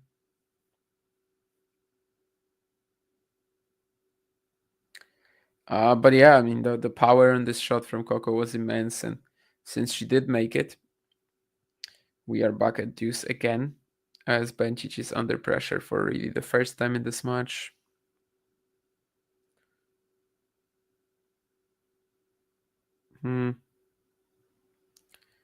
Yeah, Belinda again, little bit conventional on that forehand down the line. Not really hunting the corner.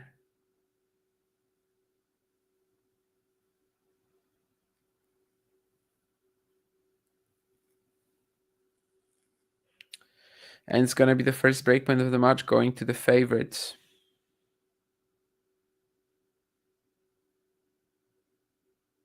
Wow, ace out wide.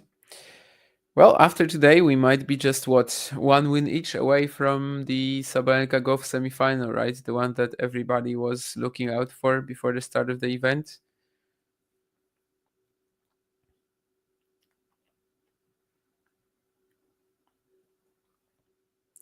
The one that might decide the title, or at least decide who the favorite in the final will be.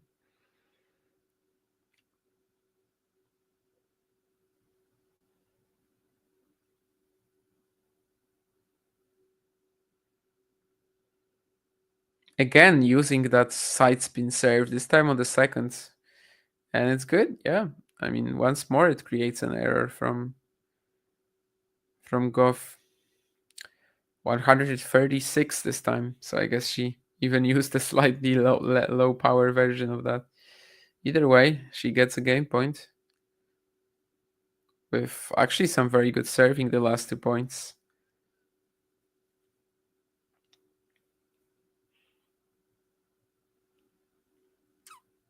And the funny thing is she hasn't even like found many first serves on that outside. It's just the break point where she hits an ace. Let's see who wins this exchange. Forehands cross court.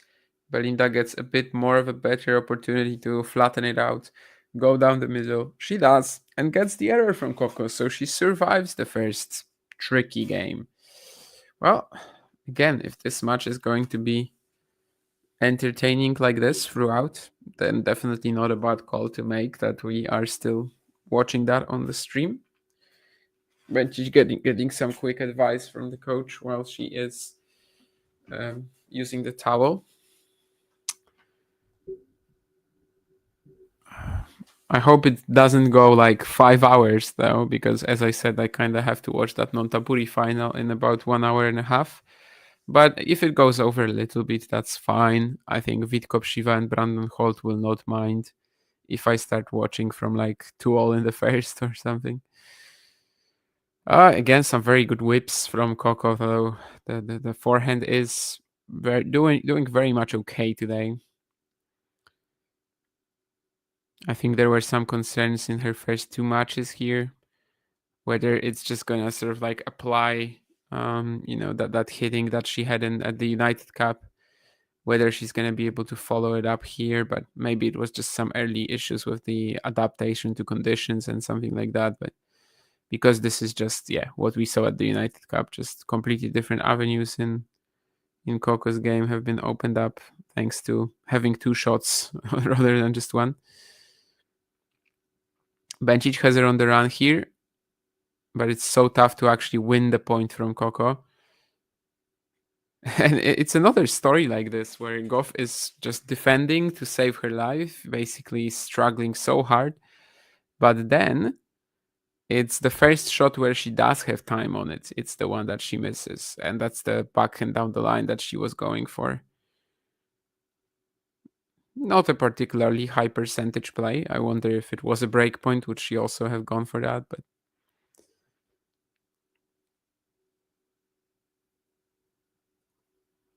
15-all either way. This time Coco should be going line with the forehand, and she does, but Bencic is like keeping herself in these points. I was expecting their okay, like yeah, she still loses this like 3 shots later, but I was expecting their like defense and athleticism to be in another league really, and they're not so far. I think Belinda is definitely holding up in that department too. Okay, the second ball, the one that was just like, you know, that squash shot that ended up flying so high. I don't think she wanted that. But the first one, like the fact that she defended that forehand line and was still able to make Coco a little bit uncomfortable on the next shot. Yeah. Looks much better, definitely, than against Paulini at the United Cup. Like that much is obviously true. Which you know, that one was a bit of a reality check. But today, no reality check. Like I think even if from here the match just turns into Gauff's favor or something like that, I would not call this a reality check. In fact, it might be a reality check in, you know, for us in terms of what we can expect for Belinda from Belinda. Yeah, exactly, Jake. 9 a.m. to 2:30 a.m. I mean, that's a pretty extreme example, but that's just tennis for you right there, right? I mean, so many times I'm at an event, it starts at like 10 or 11 a.m. And then you're there until, let's say, 11 p.m. You come back, and basically in 10 hours, you have to leave again, or 9 hours. So it's pretty crazy sometimes. Yeah. Yeah, I think that's also what you're mentioning about the people in the media room lose their minds when a match goes 3 sets. I think that's something that when I was not going to events, when I was not attending events regularly yet, that's something that I couldn't really understand. Right? I was like, well, why wouldn't you want to watch more tennis? You know, what are you talking about? But yeah, this is something you definitely kind of pick up along the way, which kind of goes with what Courtney, that quote you mentioned yesterday from Courtney, right? I mean, or rather, it wasn't a quote, but something she told you. But it kind of goes with that, I think.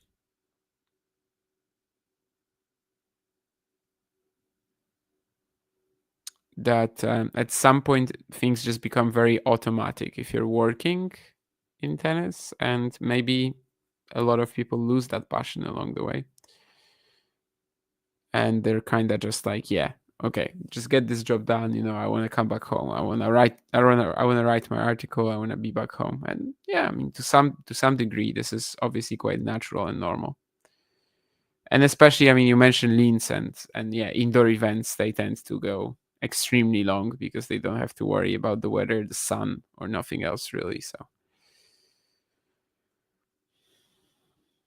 indoor events are just, you know, the best, right? I mean, if you want to ensure that you're gonna be able to watch tennis and the weather won't be an issue, then indoor events are the king.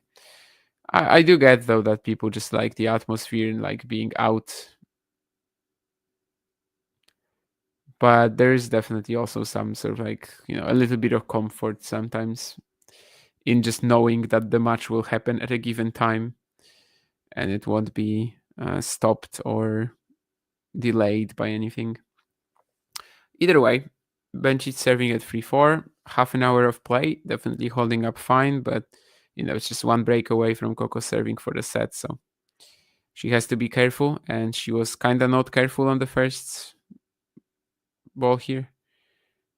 And now it's Coco getting some nice advantage, not enough on the plus one forehand from Bencic. It kind of stood up in the middle of the court. Coco is quick to attack it. And now it seems like this chance to get away from Belinda is very much there for Coco. It's gonna need a lot more like clutch serving here, Bencic.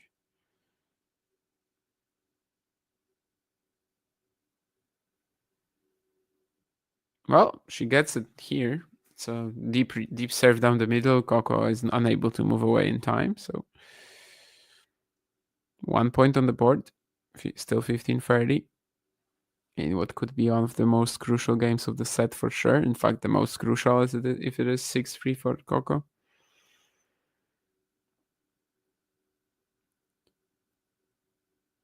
She's got Belinda on the back foot. She throws in the drop shot, but it's into the net. If she executes it right, it's probably the point. But, well, now we're just at 30 all. Gauff 10 unforced errors, Bencic at 6 thus far. And it's 7 unforced errors from Coco's racket. But, this was a drop shot, right? So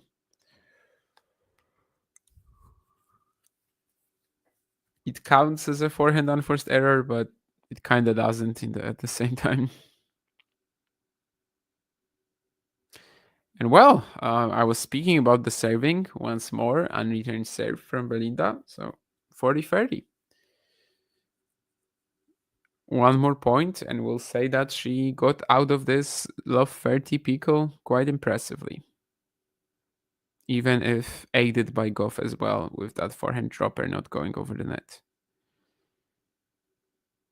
Well, probably can't rely on her serve here, though, as it's going to be a second delivery on the outside. I think here she doesn't have that great side spin serve. Yeah, she's kind of rolling it in a bit more and trading backhands cross. She goes line first, and it's perfect. Absolutely stunning. 4 games all. Yeah, the coaches look proud, and can't blame them. She is firing.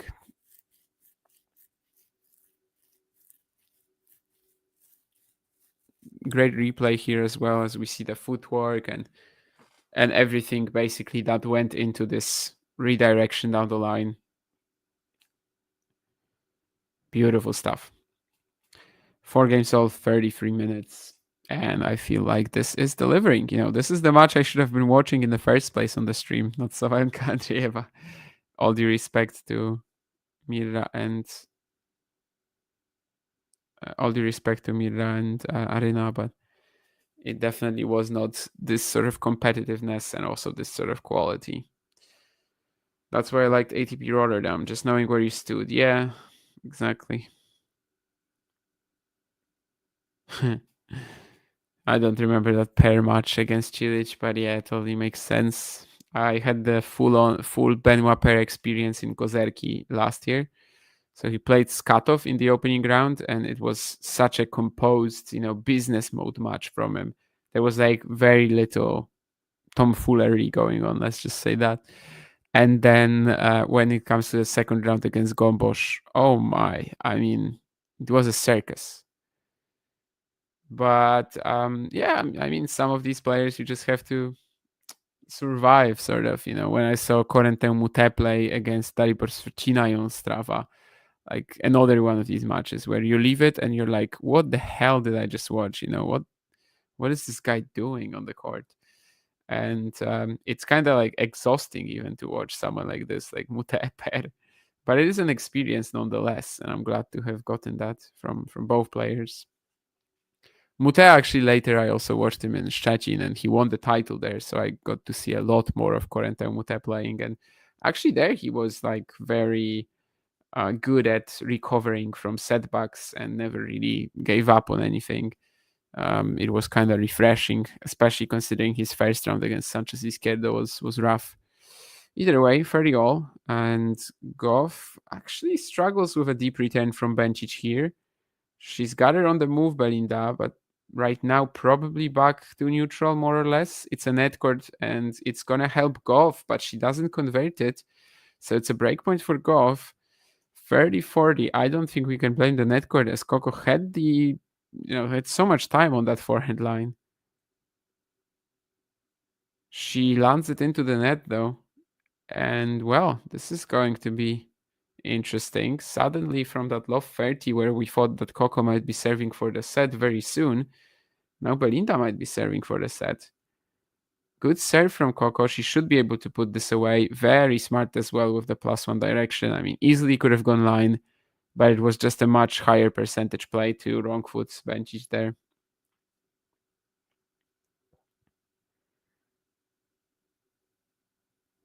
Yep. That's a match, this is a match. This is a good encounter. I think Coco just lands this serve on the line as well. So yeah, gonna have an advantage here. Was that the first breakpoint? No, also Bencic had to save one in the 3-4 game, right? She saved it with an ace. So yeah, I guess both players have now had one tough. Well, so far Coco isn't out of this yet, but basically have had one breakpoint each, let's say, to save. The block return from Bencic barely lands on the line, and now she's again in that backhand trade. She switches it up, but not as aggressively as before. As we saw on the graphs earlier, Bencic's forehand isn't quite as flat as her backhand, but the way that she flattened it out here to Coco's backhand, I think that was probably the most crucial shot of this point. Still took 2 more, I think, to get this job done, but she's back to deuce. 37 minutes. She's really threatening here. Of course, it all started with that pretty weird block return landing on the baseline, but after that, she was sublime. And second serve from Coco now.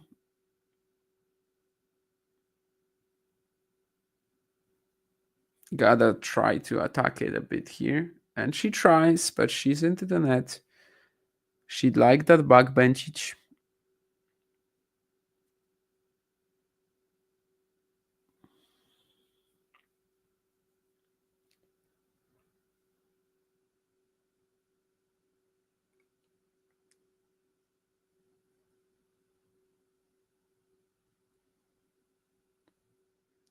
Coco attempts that ace down the tee here, but she's not gonna make it. So again, the second serve is coming in.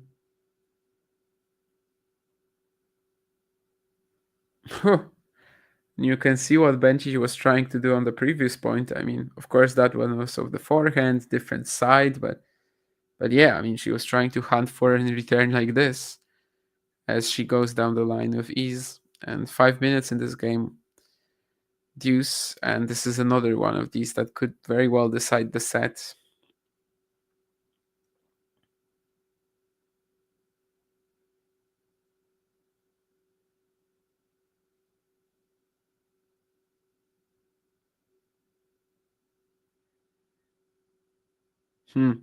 But speaking of returns, Bencic would like to have back.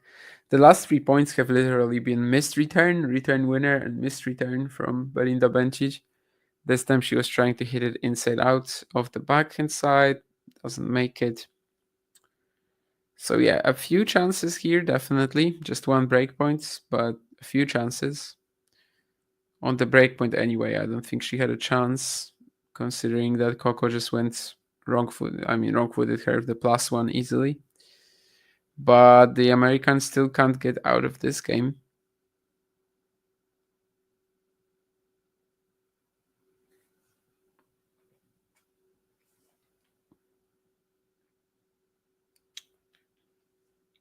Bencic firing some pretty aggressive forehands cross-court with her depth. I think that's just wide from Coco as well. Yeah, so she missed the last 2 second serve returns on this side. What can she do here? This time she plays it a little safer, Bencic. Let's see what she can produce in a rally. Well, not much, it seems, as Coco is very much on the front foot, but Bencic survives. There's a drop shot from Coco that's not quite good enough, and Bencic should get this one, yeah. Drive volley. 1 more breakpoint for Belinda then.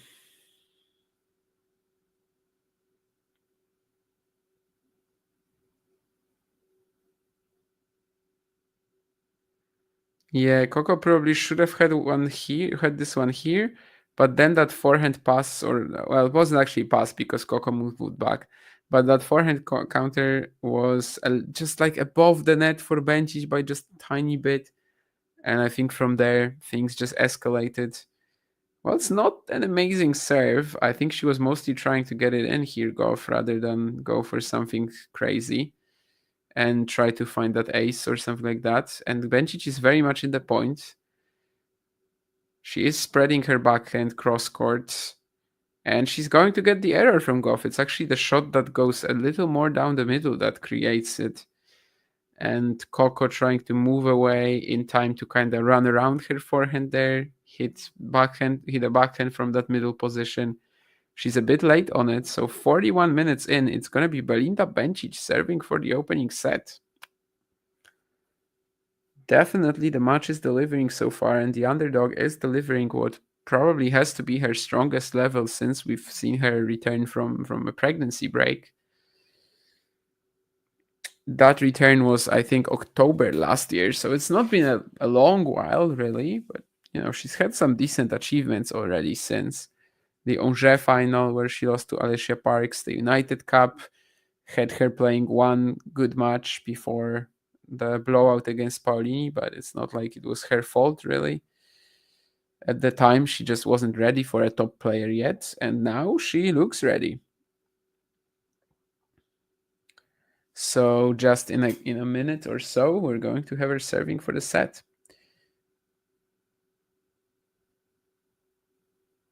Yeah, I mean, Jumhur is just such an insane experience, Jake, live indeed, especially when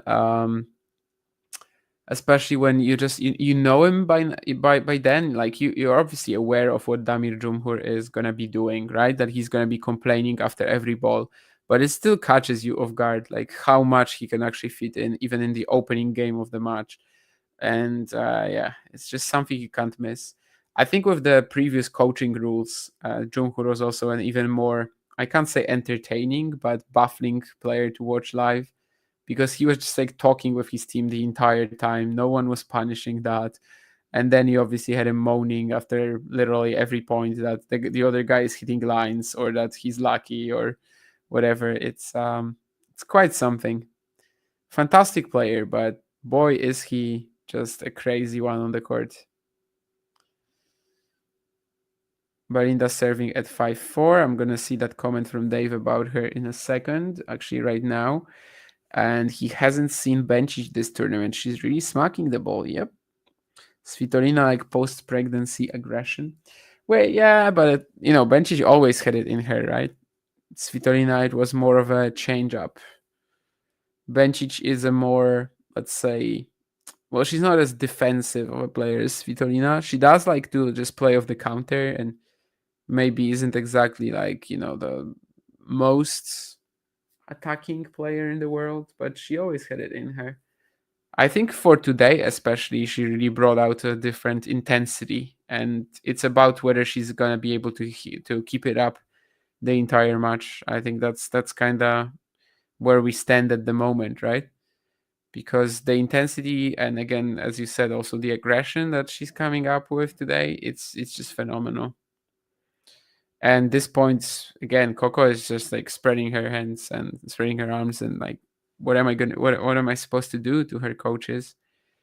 As yeah, this was quite an incredible combination from Belinda again, getting that sharp angle on the forehand and then wrapping it up down the line. I know I said at the very beginning of the stream that maybe the one thing missing from the arsenal of Bencic today so far has been the down the line forehand, because she was always going like pretty conventional on that shot. But no, not this point. And by the way, this is insane too.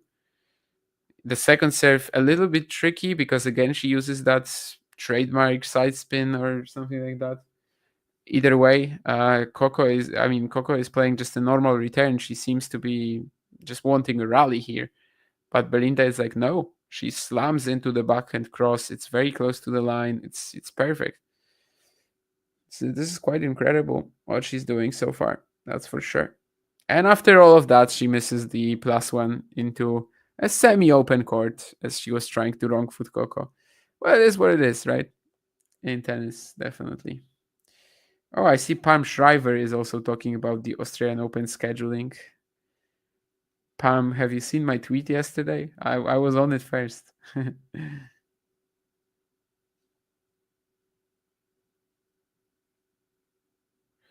Either way, 30-all. We're 2 points away from the set for Bencic, but obviously also there could be break points for Gauff coming. She's running, Jesus Christ. I mean, she's defending just incredible here, Gauff. And she's going to win the point on the back of that. So if we wanted some reaction from the favorite, this is it. Easily could have lost the point, in the first 3-4 shots. But the sprinting here and then eventually taking over with the backhand, yeah.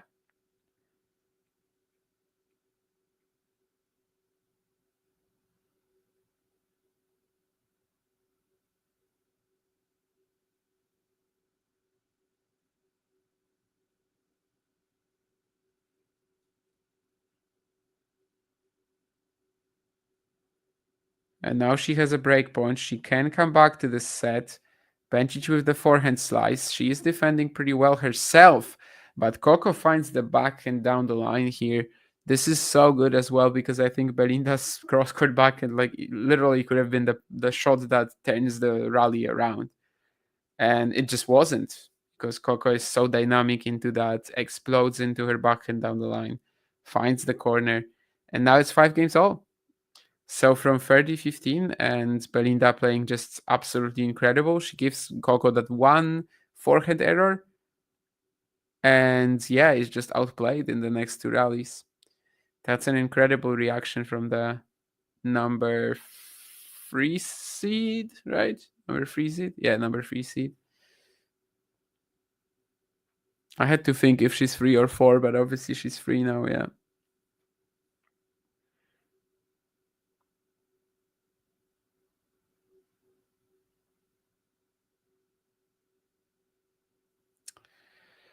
Well, now that she's taken the racket sort of out, well, not maybe out of Belinda's hands, but basically now that the momentum has swung in her favor,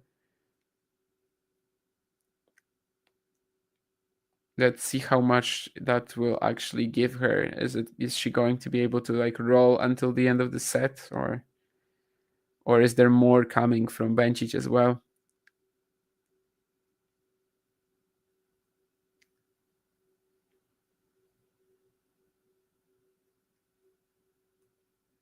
Bencic approaching the net. Very nice, actually.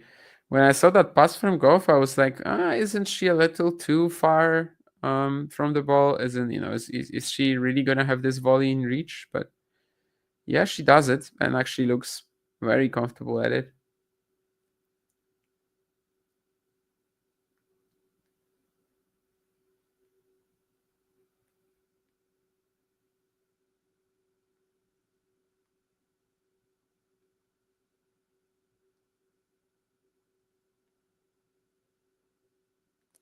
Coco trying to go for a similar backhand line there, but actually misses it long.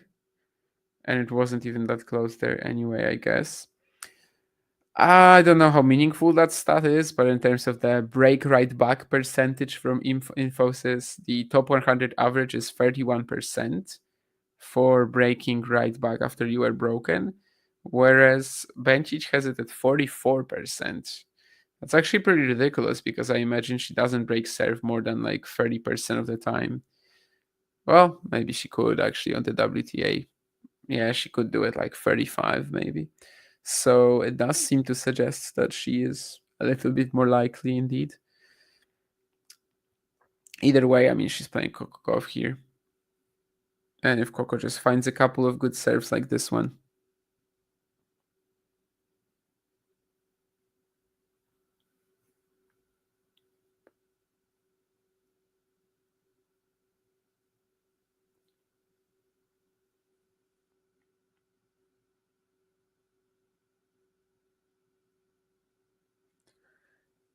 Bencic going really flat with that backhand there at the Coco forehand. You could see that the American struggled to produce the spin and pace from there, and actually kind of what got her 3 shots later too. So, well, I mean, Coco is not running away with it yet. It's a break point for Bencic to put herself in the same position as she was, literally 5 minutes ago. So serving for the set.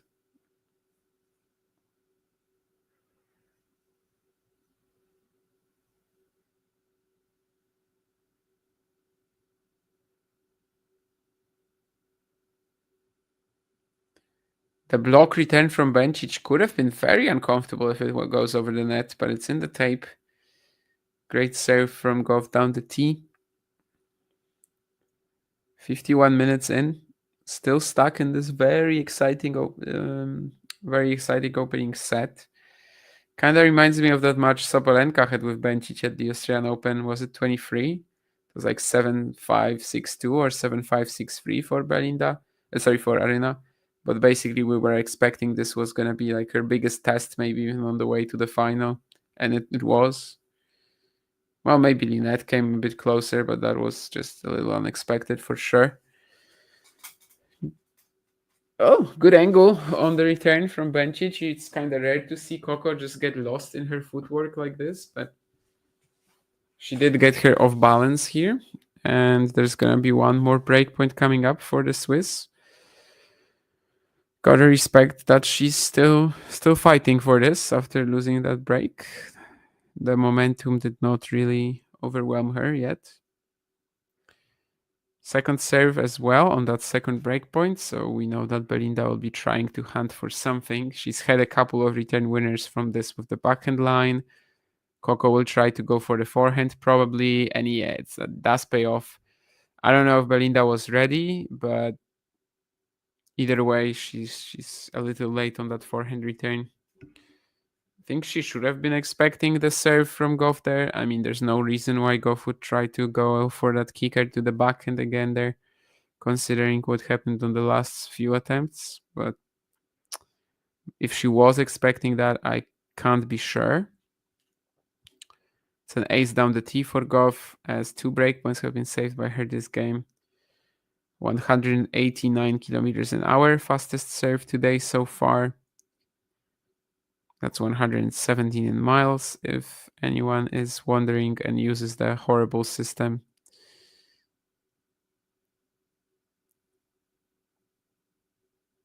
Gauff on the approach, but she actually is going to race the ball out. Yeah, just trying to tag the net after this shot. Lifts it a little bit too much. One more 5-minute game. This is a very long opening set. I might actually struggle to watch the entirety of it if this match goes free, but we'll see. We'll be just monitoring the situation. As I said, not a big deal if I am a little bit late for the non-taburi final in 57 minutes, but well, we'll see. Anyway, there's a third breakpoint coming up. Another good, pretty flat return down the middle gets Coco to miss. She is very disappointed about this one.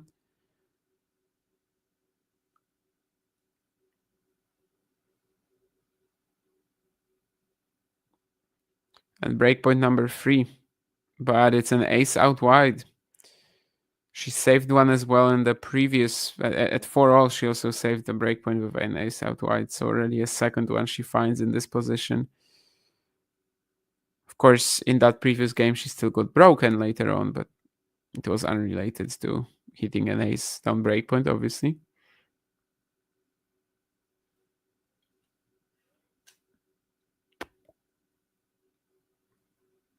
I suppose soon enough we might actually start. The other matches have already started as well in the women's singles. We will mention the scores there in a second, but either way, there's a double fault from Gauff here. Second of the match. And this comes at deuce to set up a 4th breakpoint for Belinda Bencic. 4th breakpoint of the game. I mean, if you're not taking that, it might be that you don't really deserve to win the set, right? Or something like that. Especially when the breakpoints are, this late, right? 5 games all. You've just had an opportunity to serve for it. You couldn't convert it. And you're just gunning for another one. Retoss from Gauff, I think on the second serve, is it already? Yeah, it is. And it's going to be another double fault. Back-to-back double faults for Coco at 5-all deuce. I mean, partially, obviously, this is caused by how close Bencic has been playing her, how much pressure she's been able to put on. But needless to say, there's no excuse for that either way. And Bencic will get another chance to serve for the set. As you can see on the screen, Vekic, Pavlyuchenkova so far stuck on serve in the opening set. Badosa and Danilovic have just barely started. There's a lot of women's doubles and men's doubles action as well going on right now. I did not actually intend to put on the more stats from this match, but I guess I did. So we might as well check them out since I already clicked. Why not? 5 aces from Coco, 2 to save breakpoints, but of course not as important considering she lost both games. 74% on first serves won. Let's see if Bencic can hold, considering her numbers, maybe aren't that threatening. But yeah, 13 winners and 19 unforced errors from Gauff. So even though Belinda is playing so aggressively, it still feels like she's well, at least according to the numbers, Coco is getting more winners and unforced errors anyway. And we've got 1 out of 5 on breakpoints for Bencic so far, 1 out of 2 for Coco. Well, that's actually not true, right? That's before the double faults. So yeah, great stuff from the Australian Open website. As you can see, they are a bit late with this score here, but either way. Why is this not refreshed?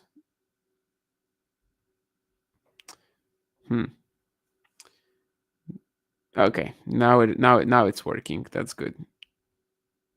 All right, maybe I should just stick to the other screen because, as you can see, this is misfiring a little bit.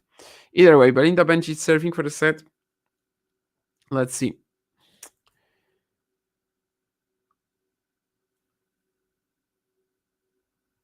Yeah, Nontaburi has been tough to watch, not gonna lie, Jake. I mean, they're basically like yesterday, both semifinals at 5 a.m. And that's where I sleep. That's when I sleep, this week. Or at least the last few days. Anyway, yes, Nontaburi is in Thailand. It's very close to Bangkok. The event is called Bangkok Open. So it's literally on the outskirts of Bangkok. But it's still known as Nontaburi in the tennis world. Anyway, 15 love for Bencic as she's trying to serve this out for the second time. I'm gonna check the other comments when the set is done or when the game is done, because we don't know if this will actually be the last one.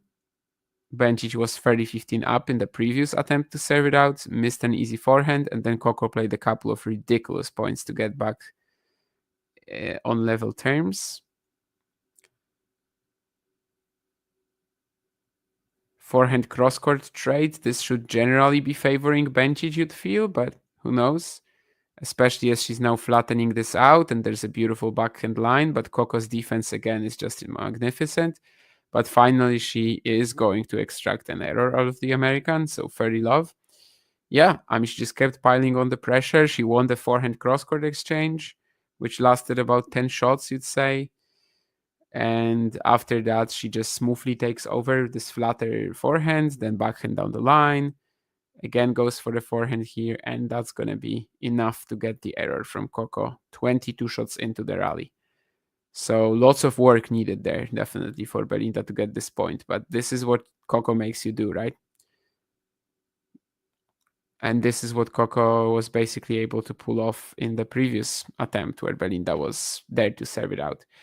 That one was just 30-15. This is a 30 love, so obviously a slightly bigger lead already for Belinda. I mean, she loved this point. You'd feel like the 3 set points in a row, like that's an advantage she definitely could get. Goes low on her knee, bends her knees low to get a couple of these shots here, Belinda. That's also one of her trademarks. Gauff is standing up to this power and flatness of that ball so far. It's a great rally, but once more it's Bencic forehand flattened out. And for a winner. And after an hour, she gets to 3 set points in a row. Well, what can you say? I mean, she's been playing like the best version of her game since the pregnancy, 100%. And honestly, maybe even the best from way before then. And yeah, I mean, she can take a set and potentially put one of the tournament favorites in under pressure here. But yeah, I mean, Coco isn't going away. It's an insane return to play something like this. 3 set points down. I guess it's maybe even a little bit easier than if you're just 1 set point down. But it does beg the question of like, will Bencic have enough to actually put her away? Because that's just incredible.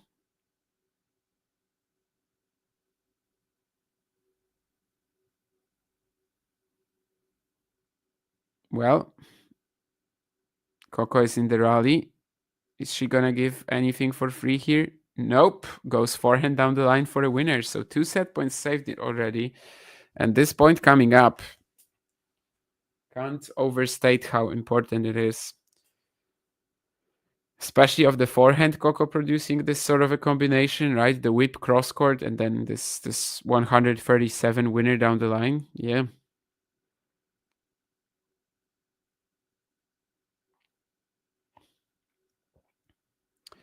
40-30. 2 incredible points from Coco to save the first 2 break points. Set points. There's a bit of a forehand chunk here. Bencic playing deep, and she's gonna get the game. Well, Coco shanked her forehand. Bencic was quick to step in. She found the baseline with the backhand cross, I think, and she gets the set. 7-5, 62 minutes. Incredible display of tennis, honestly, from both players. But Bencic, yeah, I mean, we just weren't expecting that sort of a level from her, and also the aggression, the intensity. If she can keep it up, she's very much in this.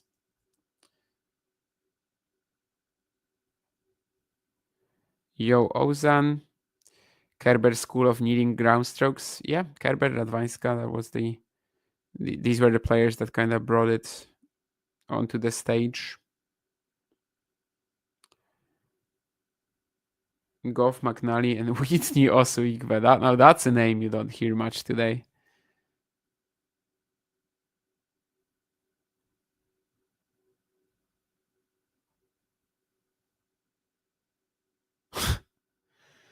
Ursula von der Leyen is the girl for Ghosty, sure.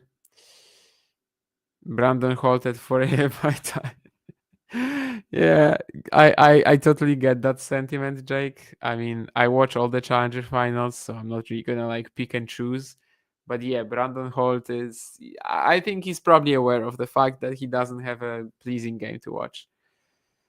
But Vitkov-Shiva kind of does, even on hard courts. So I think the final should be fine.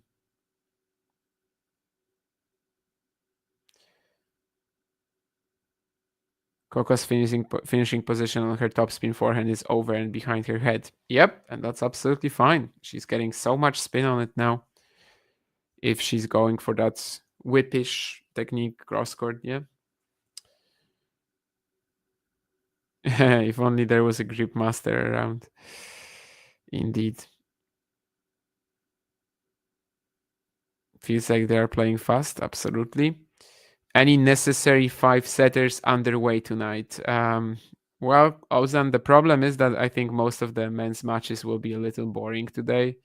So I don't know. But you could actually argue that then the 5-setters will be unnecessary if they are indeed going to be 5-setters.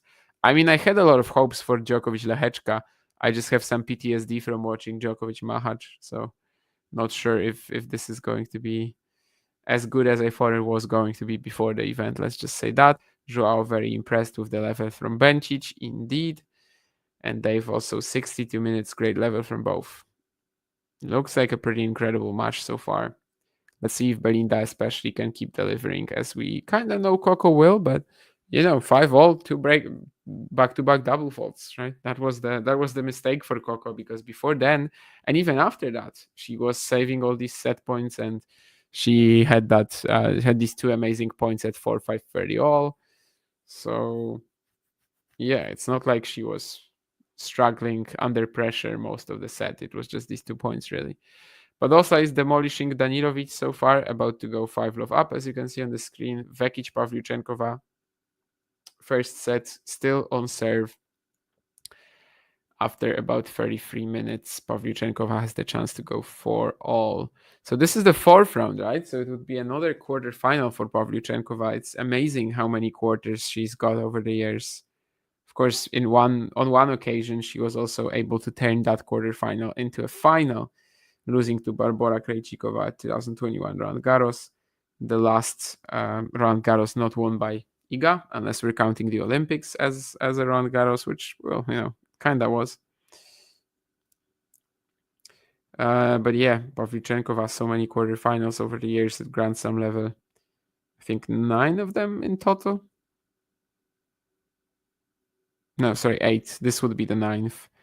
And she made the quarterfinals in Australia in 2017, 2019, and 2020. Kind of wild if she's still going to be doing that at this stage of her career, but, well, she's definitely in with a shot today.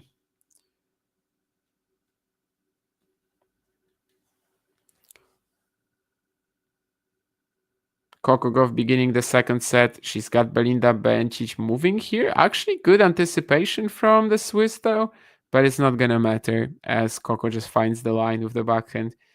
Well, great stuff from both, really, again. I think Coco was trying to do exactly what she did on that very first breakpoint at 4-all, where she went obviously behind Belinda.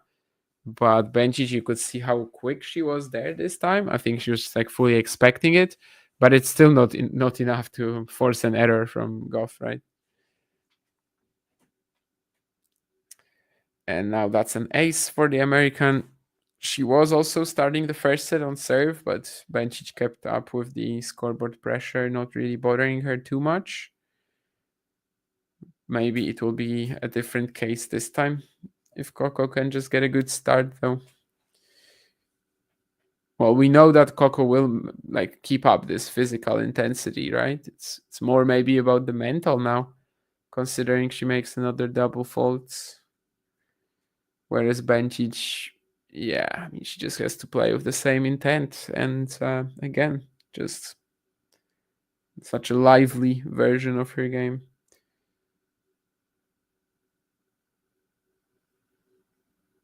This is such a tough shot to make from Bencic, but will she put the drive away? Yes. But that earlier one, I mean, how she took that backhand, I don't think she barely let it bounce. And it was a moonball basically from Gauff there. Yeah, that's incredible. Pretty tough drive volley as well. I was thinking she might miss that. Jake said earlier in the chat that Bencic is really good on the drive, which yeah, seems to be confirmed here. But Gauff with another great serve. 2 points this game, won by the Gauff serve, and one, of course, was that great backhand combination. So 40-30.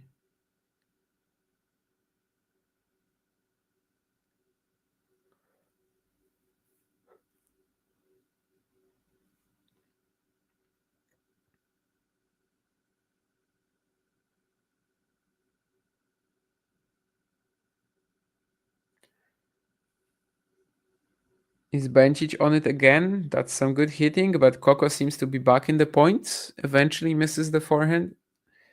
So deuce, not an easy game yet on her serve here. The last few, of course, have been pretty painful, with breakpoints, I guess, coming up in the last 2 games, deuces in the last 3 games. Let's see if there's a breakpoint coming here as well. There's gonna be some tension on that second serve now after double faulting it so recently on this side. Yeah, this one goes in. It wasn't particularly brave, but I think Belinda also didn't attack it. She left that left side of the court very open. And of course, Coco backhand cross court. Yeah, she's just never gonna miss that.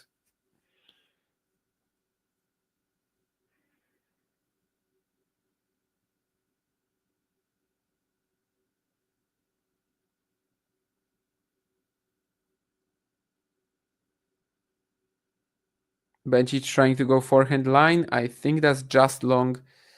Not a bad game at all from both players. I mean, Coco had that one double fault that kind of, again, could have put her in some trouble, but it didn't. Bencic was still hitting well off the ground, but Coco survives. 1 game to love in the second set.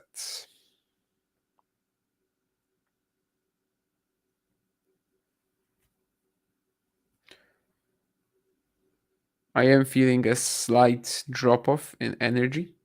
We'll see how that goes. I mean, as I said anyway, I'll definitely watch that non-Taburi final, but I expect it to be a pretty decent nap after I finish it. Hopefully it's not gonna be that long. Kopshiva Holt on hard courts, yeah, not the easiest matchup to watch for sure.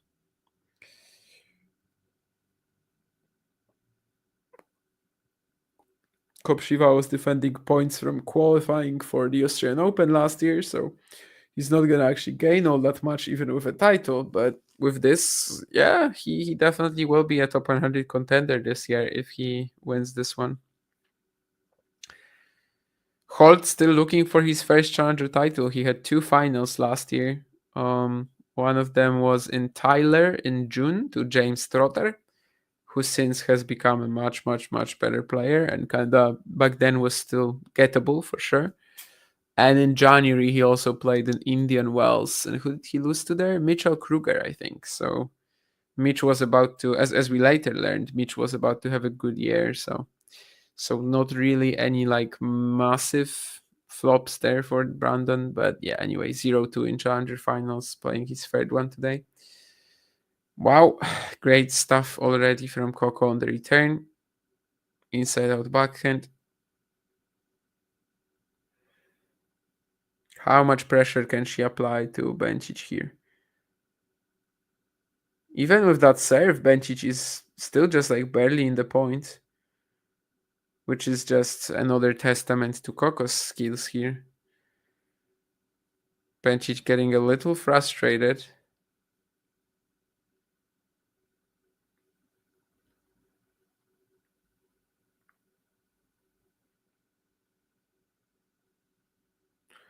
Obviously, it's her game that's been like a little tougher to execute so far. It's her game that needs to be maintained, really. So, there's chances for some weird outcomes here. Like, let's say she gets broken here, and then, I don't know, it's a 6-1 set, and then we go into the third one, and maybe she's right back up there. Maybe she's not. We'll see. But definitely it feels quite...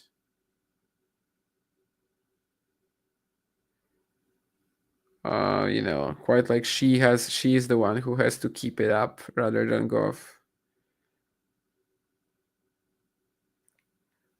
Ooh, so that's a big opportunity as well missed for Coco. She was trying to go inside in on that backhand return this time. Maybe even down the line, depending on how you look at it. But probably most players take this off the forehand. Either way, she dumps it into the net. So this could have been 3 break points potentially, but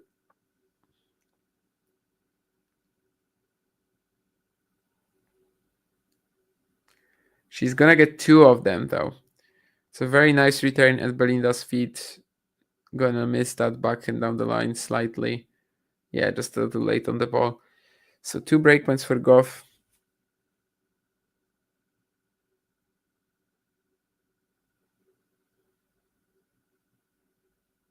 Definitely some great returning in this game. Despite the one miss, there was a return winner, and now a couple of good ones were like, yeah, Bencic is hitting great serve, but she's not actually getting anything out of that. And wow, this is a forehand return winner from Gauff. That's, yeah, you just can't get that because the moment that Bencic was on the floor, I mean, her feet were back on the ground. The serve return was like already there. It was already landing. So 20 winners to 12 so far from Gauff, and she gets the early break in the second set. Now let's see if she can just speed away with this.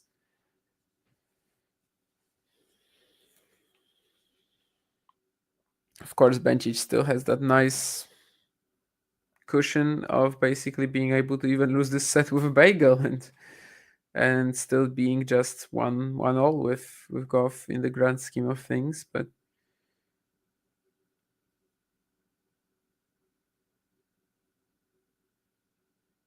even a slight drop off in quality in Belinda's play might actually lead to an avalanche here. We'll see.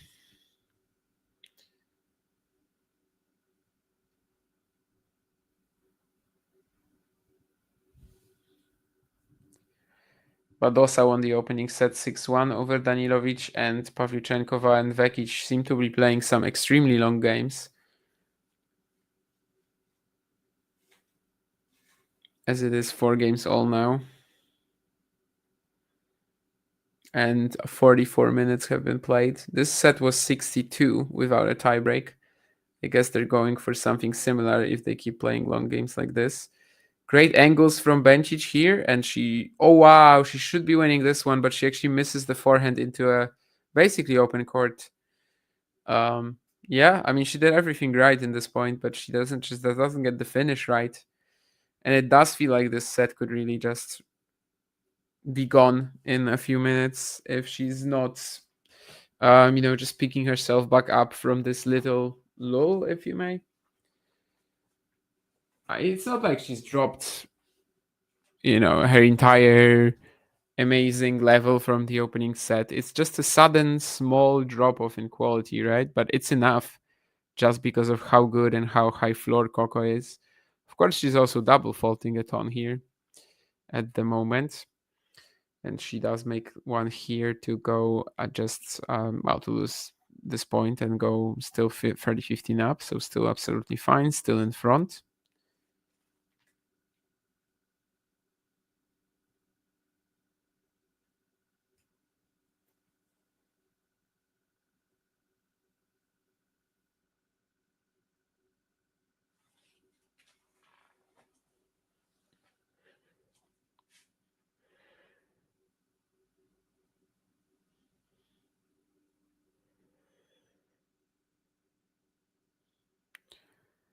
Yeah, this is another great play from on the angles, but this time it's actually coming from Gauff's racket.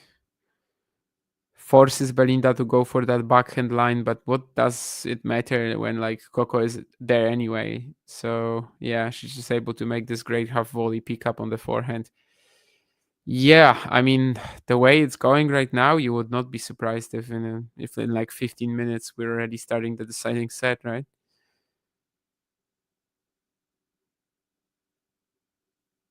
Drop shot from Bencic, good idea to try to mix things up a little bit here. She plays a nice lob as well.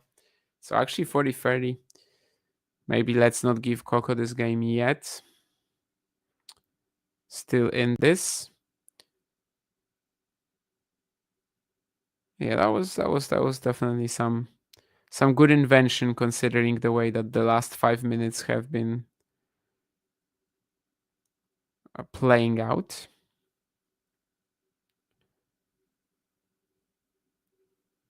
Coco is on the front foot again, dictating with the forehand. Should get this done with the smash. Yes, she does. 3 games to love for the third seed in the second set. Not third set yet. Not third set yet. We see we've got Haddad Maya and Zygmunt beating Bronzetti, beating Bronzetti and Kalinina in 2 sets. Badosa Danilovic just beginning their second set as well, and Vekic Pavlyuchenkova. So basically, in about let's say an hour, we might just know all the women's singles quarterfinalists from the top half. The first one there was obviously Aryna Sabalenka, whom we also watched on the screen earlier.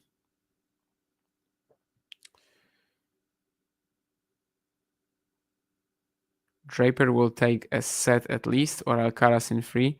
I mean, I think to me, Draper can only really win a set today if he comes out, plays super aggressively, and just basically realizes that, yeah, he's tired, so he has to go all out. And maybe he catches Alcaraz off guard for a set or 2.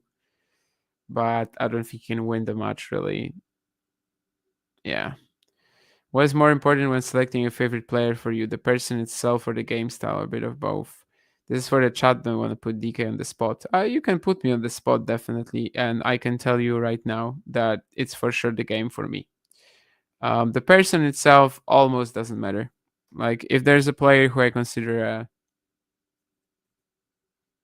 let's say, there's not that many players like this, but there are a few people in the tennis world who are, well, either just like maybe straight up bullies sometimes, or maybe they're just a little disrespectful towards others.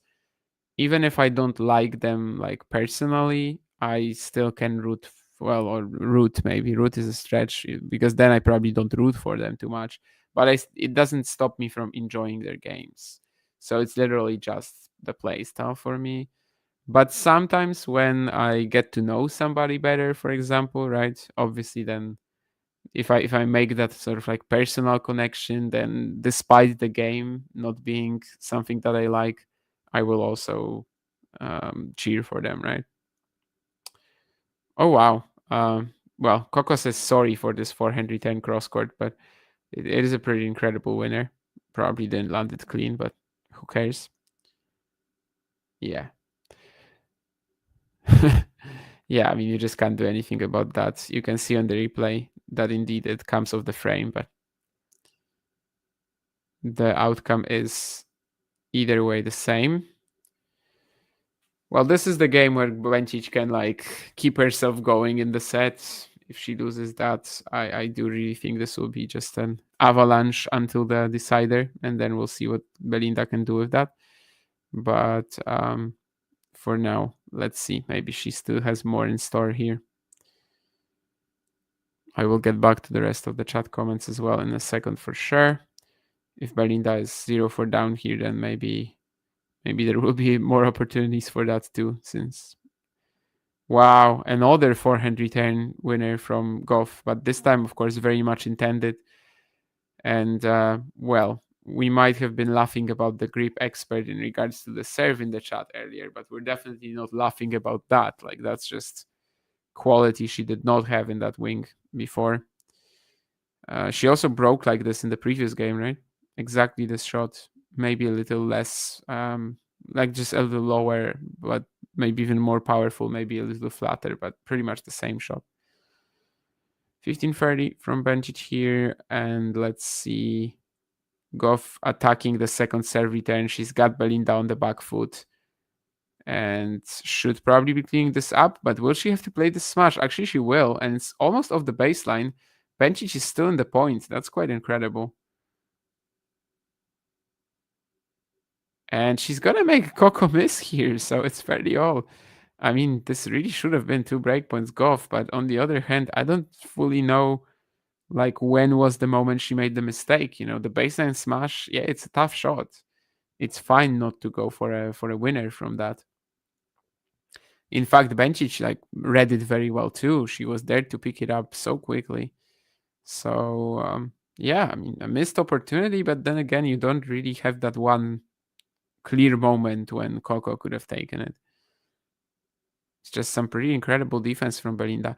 As I said at the beginning of the stream, I was thinking there would be like a massive edge in athleticism and defense here, but it's not been that high. Bencic is holding up in these departments. Gauff trying to go for a forehand winner down the line this time of the return is not going to make it. Does Evalis have a chance of winning one set at all against Iga, or will it be 0-1 again? There's a question from Ozan. And well, I mean, Evalis is definitely a little out of that match. Let's just say that. Like, yeah, sure, she's a pretty decent post striker, but how do you do that against like the spin and quality you're not ready for? And so many players are facing that against Sabalenka, Świątek, Rybakina, Gauff, even Gauff, who has a bit of a different playstyle to these three, but of course is also hitting a pretty big ball. I mean, it would be like the most unreal upset of all time if Evalis defeated Świątek, I think. Well, not of all time, but one of the last few years.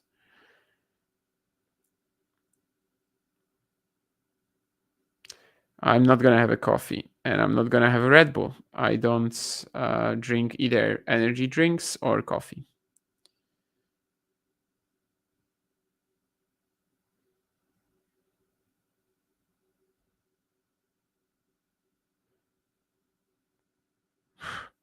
Half the chat is drunk by now. Any thoughts on Pechi Pericard winning the first set today? You mean Daphne? Yeah, I haven't been following her much, obviously, considering I'm watching this. I don't think I've watched her before. Who is she playing? Is this a player I know? Let's see. Yeah, I don't. She's playing Lam from the United States.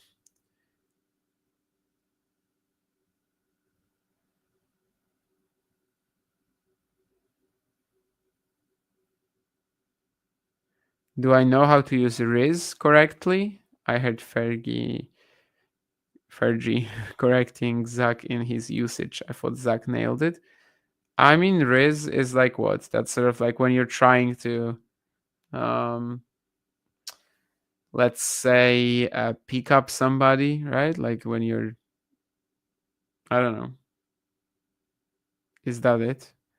That's sort of like flair when it comes to, dating, and someone is rizzing somebody. That means that somebody is trying to get them into bed or whatever.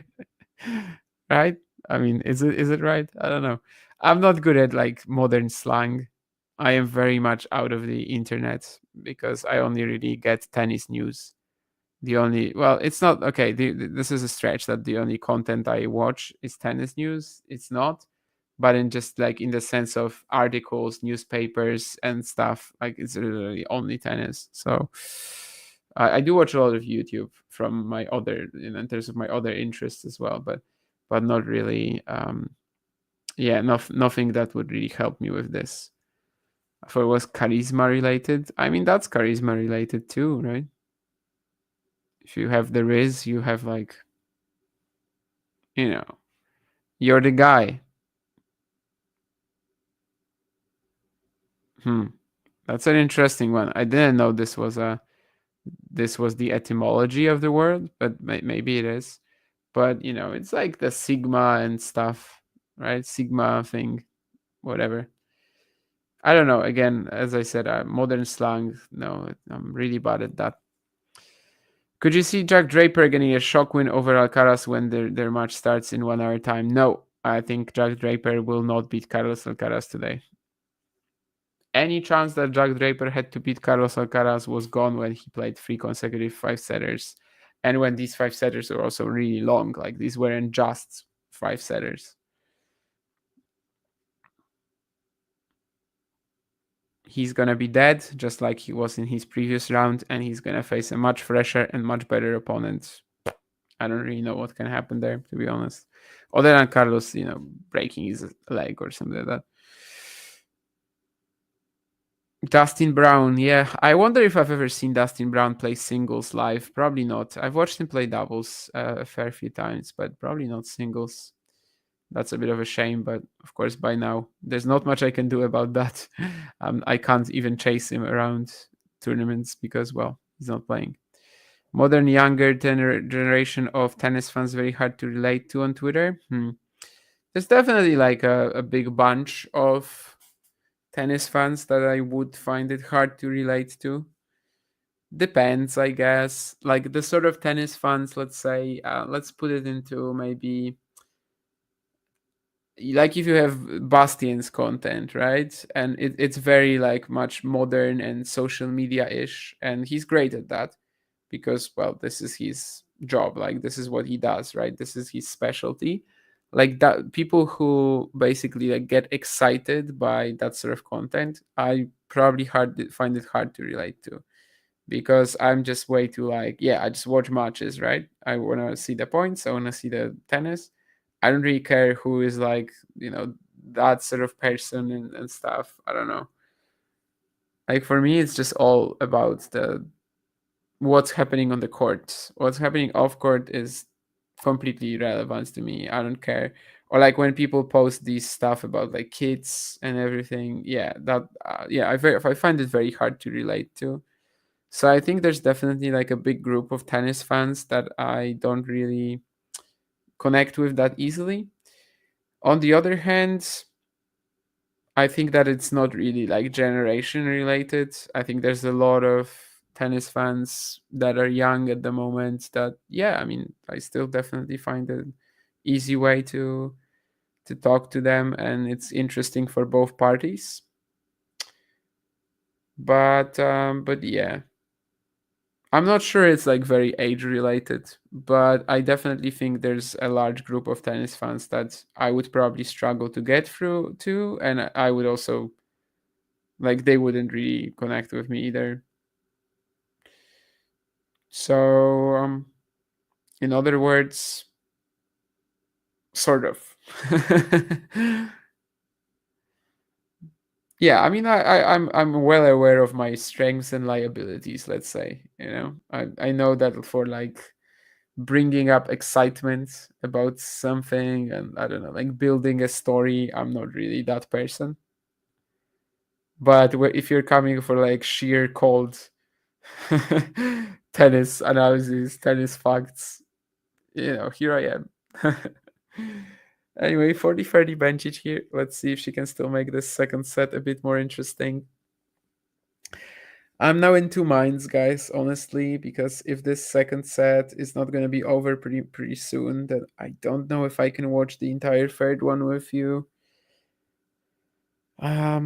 it's fine for me to start watching that non-taburi final a little bit late, but I also don't want to miss like half of it. Or I could just put it up on my phone, but you know how it is, right? You're not exactly following either at some point. But maybe we can do that. Yeah, I mean, it could be like raining there anyway or something like that. If Coco is going to push it to 3, then let's just have her win it this game. Let's just have that third set as soon as possible, and then I'm definitely fine. Let's see the weather in Montaburi. Maybe it's gonna be raining or something like that.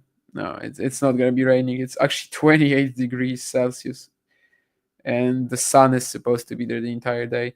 Montaburi has some crazy weather next week too, 32, 34.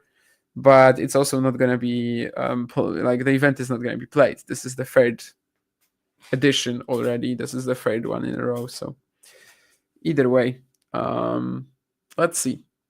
I'll monitor the situation and kind of decide on the spot. But if Coco wins this second set in like the next 10 minutes, then I think I'm definitely staying for the third here. I mean, I would watch it anyway, like regardless if on stream or not on stream, but I'm just not positive if I should do it on stream. Either way, 4-2 Bencic. There was a crazy backhand return from Gauff again to get us to deuce, but Bencic is able to fend off the slight opportunity that was there for the American.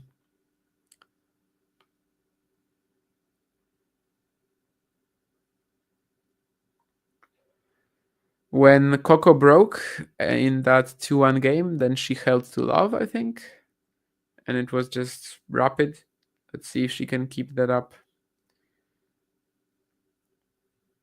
I mean, if from 4-2, I guess this set isn't as much of a done deal as we kind of might think it is. One good game for Bencic here, and suddenly we're back in business, right? Who knows? And if Bencic like breaks back here, and if the set keeps going, then I'm definitely not staying for the decider. We'll see.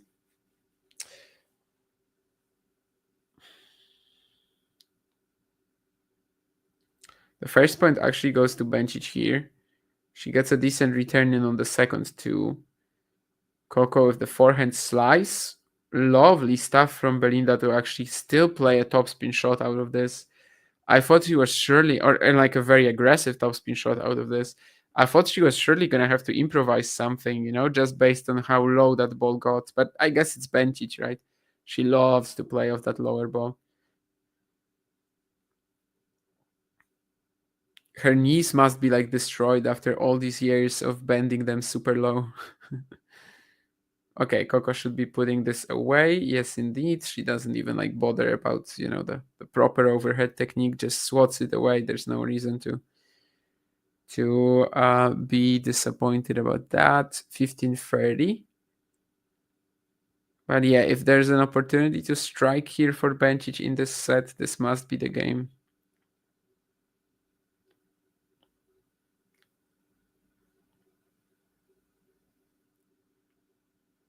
Oh, wow. Yeah, the ease on that +1 from Gauff. 30 winners already to Bencic 13. 10 of the forehand side for Coco.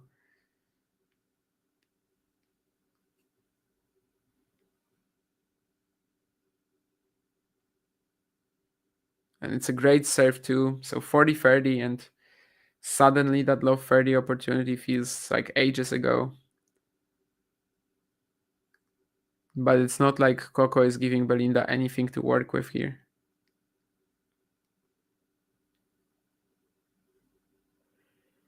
And once more should be quite... Oh, actually. Okay, yeah, Coco should get this done. Bencic playing that winner, actually not hitting that winner. Okay, never mind. 5-2, Gauff. Yeah, it's a funny point. But Gauff got it done eventually. Yeah, from low 30, there was just nothing that Belinda could do other than on this very last rally. So 5-2 Gauff. And well, let's see if she can get that second set on the next changeover. That maybe will be, that probably will depend on let's just say this is what me doing the third set will depend on, whether Coco gets it done in the next 2 games. Rally hit points on our screens, so I kind of have to rewind actually because I was looking at it, but I wasn't actually noticing. But yeah, Gauff is not defending as much as in the opening set. So basically, in the first set, she was hitting 42% of her shots from like way behind the court. Now it's only 17. And in the first set, she was hitting 14% of her shots inside the baseline. Now it's 38. And that's why also that's winner count and everything is just like skyrocketing compared to Bencic right now. There's not as many rallies when it's Belinda forcing the issue anymore.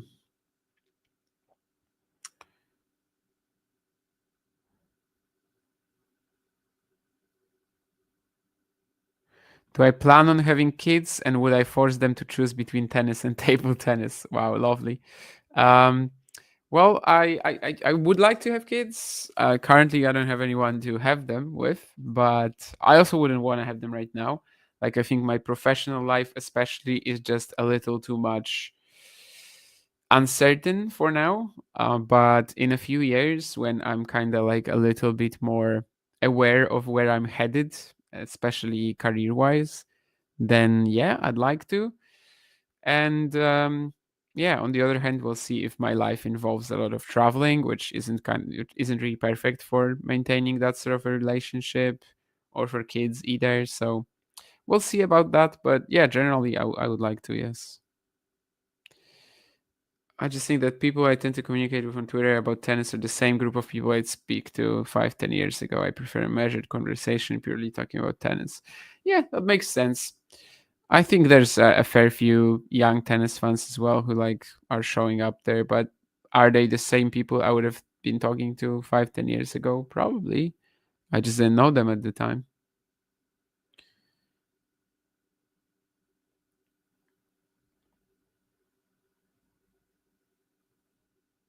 But obviously, yeah, I have nothing against any other tennis fan, like in terms of, if their interests lie in something different than mine in tennis, I'm perfectly fine with that, obviously.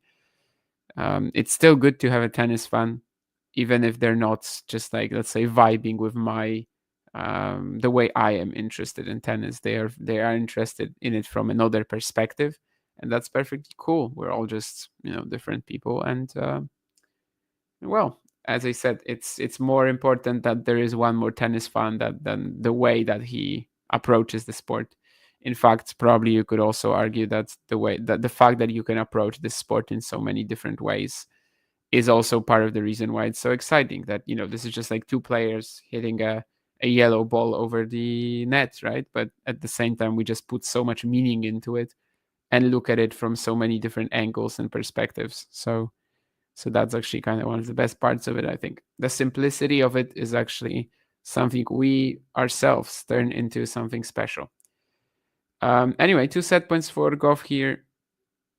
She's like, yeah, Damian has to stay on the watch along. I'm going to just ramp up the pace even more. And she does with this forehand cross court. So it's a 6-2 set for Gauff. Is she back in control? Yes, for the time being. Let's see how Bencic starts the third set. But I think, I was even saying that a lot of the time here, that like when she broke in the second set, it felt like Bencic suddenly is like out of it. Like literally the set is gone because of the way that she like has to play Bencic here, the crazy intensity at which she played in the opening set. You did kind of feel like when she has a deficit, she's probably not going to be able to erase it. She won less than 50% of her serve points this set. She only had 2 winners to Gauff's 17. And you see, this is why I said that 18 winners in however many games it was against Leila, that wasn't that much, honestly. Like she has 17 in 8 games. And that's actually, big. 2 winners per game. That's actually huge. Oh, and also there was a second part to that Ozan question. Would I force them to choose between tennis and table tennis? Obviously not. I wouldn't want to like force anybody. If I had kids, I wouldn't want to force them to play tennis or table tennis. I wouldn't want to force them to have any career. I mean, I would like them to do whatever they want. But something that I certainly would like for my potential kids in the future is just having the opportunities that I never had, as in like, learning this stuff a little bit too late and just not being able to maybe give it a shot, because I would have liked to. I'm such a competitive person. I don't know if I have any talent in terms of tennis or table tennis. I mean, it's just tough for me to say. I think at least partially, I'm probably not that bad. Just being able to, let's say, um, without ever like having some professional training, I probably shouldn't be beating some of the people I'm beating. But I don't know. It's obviously just a little slim. You never really know until you give it a go. So I would like my kids to have these sort of opportunities. And obviously, if they're my kids, they're gonna be playing tennis and table tennis at least recreationally, right? I mean, because they're my kids. Like it's impossible for them to avoid it. But I wouldn't want to force them into anything. So whatever they enjoy, they can do. And if they don't enjoy playing tennis or table tennis, I mean, my heart will be broken. But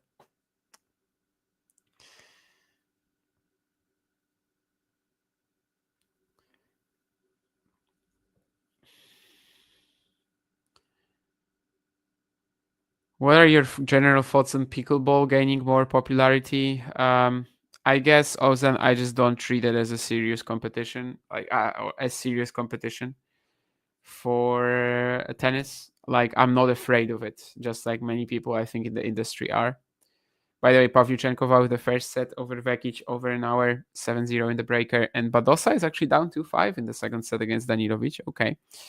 Either way, yeah, I'm just not interested in pickleball at all, and I'm not scared of it. A lot of people in the industry are, that it's going to like steal people away from tennis. I just don't think it's a serious sport. Like, yeah, sure, it's a game. It's probably good. Like if you're 55 and you want to play some fun doubles, yeah, go for it. I just don't ever see it becoming a serious sport, and it's the same thing with paddle, really. I think these are pretty ridiculous compared to tennis. Tennis has it's gonna be it would take a lot of very bad mistakes from the tennis government, like governors, and I know that they're not perfect, but like this sport is massive on a global scale. The interest is actually very high. I think right now there's a lot of youngsters coming up who have already kind of taken over all the concerns about like the big three and Serena retiring. I think they've already been mostly just put away, because we have so many young players at the top already who are exciting to watch and who are marketable. So I just don't consider paddle or pickleball serious competition, truthfully, and that's kind of all I can say. I think I'm not invested in these sports. I'm not interested in them. I don't want to play them. That's it. But yeah, some people obviously are afraid that pickleball and paddle will in some way hamper tennis. Maybe the sports should work to kind of like help each other out, not to fight against each other. But I think for now they are kind of fighting, right? The pickleball tour is in the States at least trying to pick up some players from tennis. I don't remember who it was recently, actually, but I heard that there was a player. Oh yeah, actually, Vansh was saying that on the stream, right? About Alafia Yeni, I think. Yeah, that he got a proposition from the pickleball tour, and that it's like much more profitable than tennis. So it seems like they are kind of trying to buy out players and buy out fans in the process as well. But I just don't think they will be successful.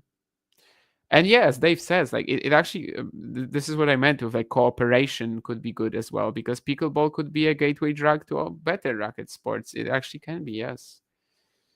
And if your movements at a later point in your life isn't that good, I understand if you want to play pickleball or paddle instead of tennis, or table tennis instead of tennis. It's fine, right? Tennis, I think, is definitely the most demanding of the racket sports physically, maybe alongside badminton or squash actually too.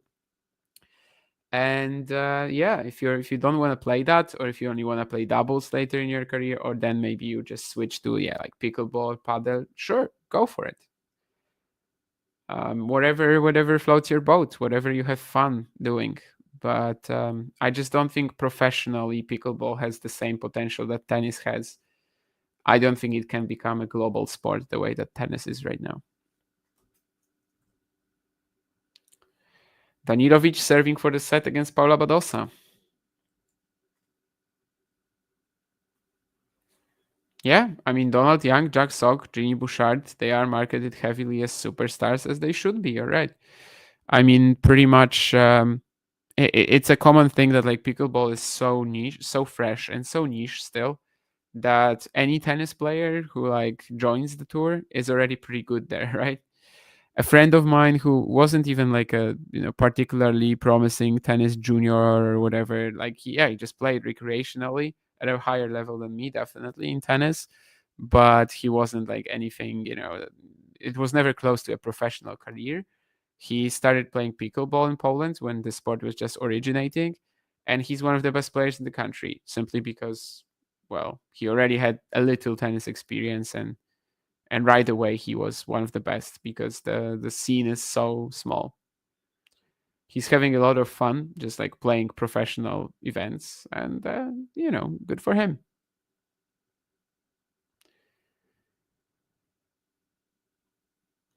Doesn't change the fact that pickleball as a sport you can watch on TV is just incredibly dull and boring. So, well, Coco Gauff is serving first in the third set, just like she did in sets 1 and 2. Sorry. We remember that second set, and we remember how quickly it kind of, she was kind of able to turn it completely on Bencic when she got that early break. So I think that's gotta be the goal here for Belinda, not to fall behind, considering how great she had to be playing in the opening set to stay in it really and to finally get it done. You just kind of have to feel that she is probably not going to be able to like erase a big deficit here. She probably has to be the front runner, and the pressure has to be on Gauff, not on her.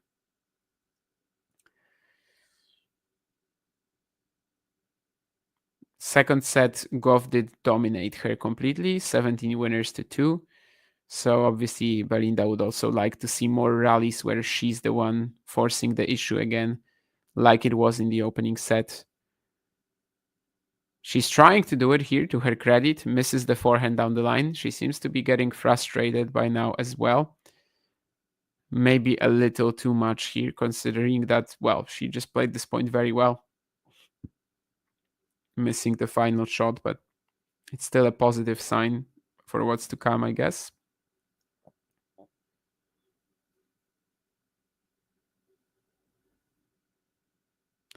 Does Coco land this backhand down the line? I don't think so.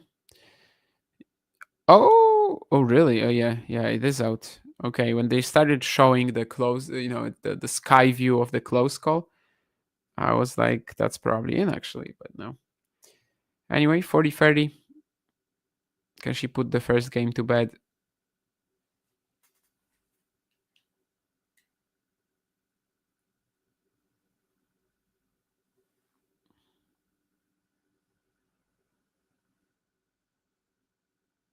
Not really. It's going to be a double fault here. She's had continuous issues with this over the course of the match. Well, maybe not continuous, actually. Let's just say they are intermittent. The biggest problem, of course, being that back-to-back double faults at 5-0. Sorry, that's my non-taburi alarm. Pretty sure the final won't be starting for a few minutes, though.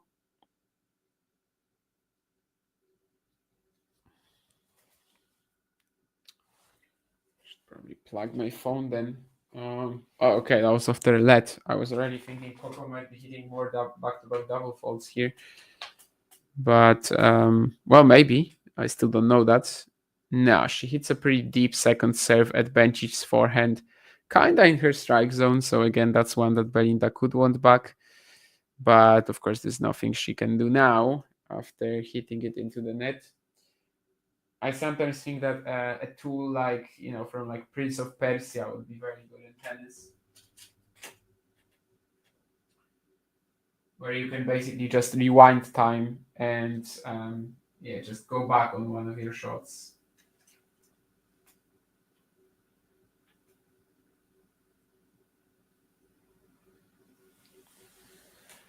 But obviously we don't have that in real life. Get some good angle work from Bencic though. Coco was out of the court, hit that backhand cross, then Bencic goes line, and there's still space for Gauff to potentially put this ball in. She does try to do it with a lot of loop on the forehand, but it's just going to be a little long. So deuce, as this game is looking pretty important. But again, Bencic can't connect with her forehand return. This one was of the first serve, of course. So not as condemning, let's say. Pa-pa-pa.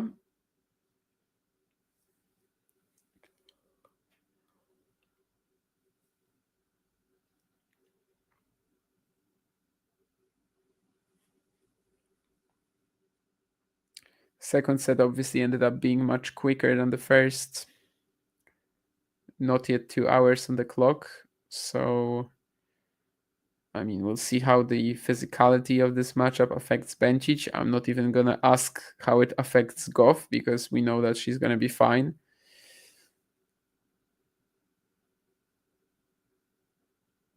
So far, Belinda definitely with a bit of a second wind in this game. But you might actually remember that the first service game of Coco in the second set was also tough.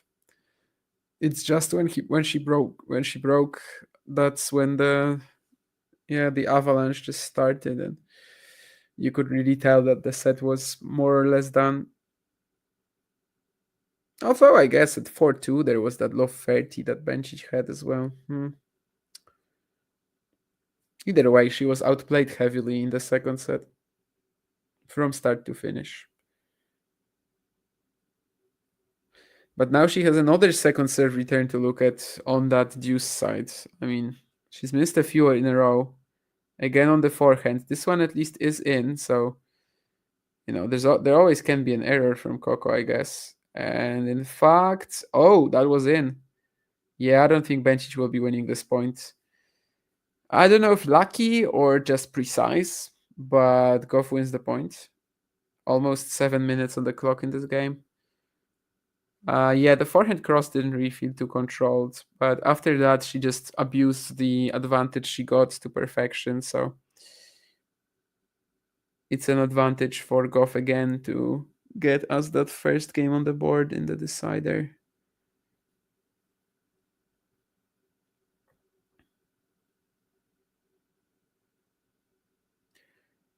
Drive volley goes to the net. Bencic is there to play a few shots, make her hit that, but actually it's just still going to be a game for Gauff.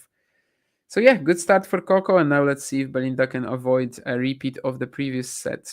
Well, Badosa broke back, so she is trying to claim this match in 2 against Danilovic, and you can see that Pavlyuchenkova is up a set and a break on Donna Vekic. Despite the hour-long opening set, Pavlyuchenkova seems to be holding up absolutely fine. Still can't believe Jack Sock managed to win Bercy.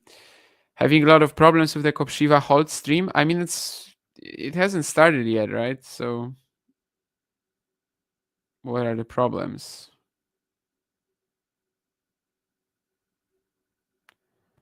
It will be there when I mean, it should be there at least when the match begins. But for now, I just don't think it started yet. So, but yeah, I mean, they did the toss anyway. They did the coin toss. I can see because it will be hold serving first. But in most cases, I'd say just be patient and it will probably be fine. Yeah, we were on another day. I think with Vansh we were looking at the draw of Jack Sock to win that Bercy title, right? And it was even easier than I remembered, to be honest. I think indeed Cameron Norrie had a tougher draw to win Indian Wells in 2021, which kind of says something. But I also can't deny Jack Sock was really in good form then, right? 2017 ATP Finals, he makes the semis. Anyway, yeah, the Kopshiva hold stream is working fine. I just watched the first point with Brandon serving, actually really nice down the tee unreturned. Kopshiva, by the way, in his last 3 matches, he saved 13 breakpoints. I think all 13 breakpoints. Yeah, He was broken twice by Nick Hart in the first round, or maybe even 3 times. I don't remember, but then he saved 13 in a row, which is kind of incredible. And he hits an incredible pass as well, just like right away. Okay. Second point of the match, not bad. Bencic, on the other hand, let's see, because this again could be a situation like in the second set. Like if she falls behind, I don't know if I trust her to really have that power to fight back. Still such a positive match from her, but it feels like this is where she really has to dig even deeper, and we'll see if she has that. As Gauff recovers very well from this early aggression for Bencic in this point, tries to go line, but she's missing it. This has actually been like a bit of a theme, right, in this match, that Coco is eventually emerging as the player who can who basically neutralizes the point, eventually emerges as the player who can grab it right there, but she's not quite able to do that. I feel like we've seen a ton of that.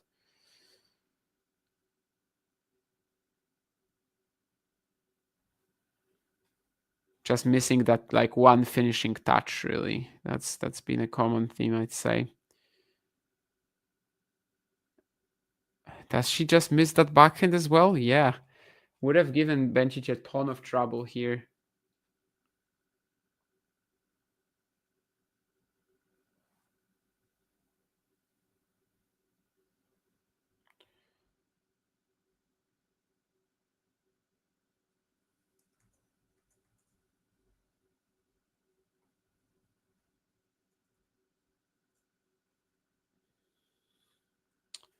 But yeah, Kopshiva hold underway. I'll try to keep an eye on both for the time being.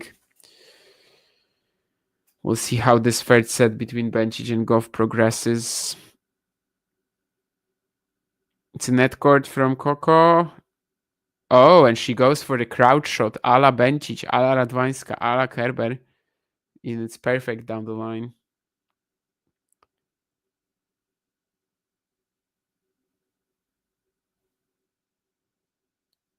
If she breaks here, she would really just like get that authority boost, right? I mean, I think she would really just confirm her edge over Bencic at this point of the match. And again, we'd come into these questions like how much will Belinda have? Not maybe even yet in terms of in the tank or anything like that, but just yeah, I mean, how much can she actually produce from here, considering how great that the opening set was, but it would be much tougher to actually erase the deficit. Well, this is a very deep second serve from the Swiss, but it does the trick. So 40-30, just so important for her to avoid more struggles here. Close out the game and try to keep going with it.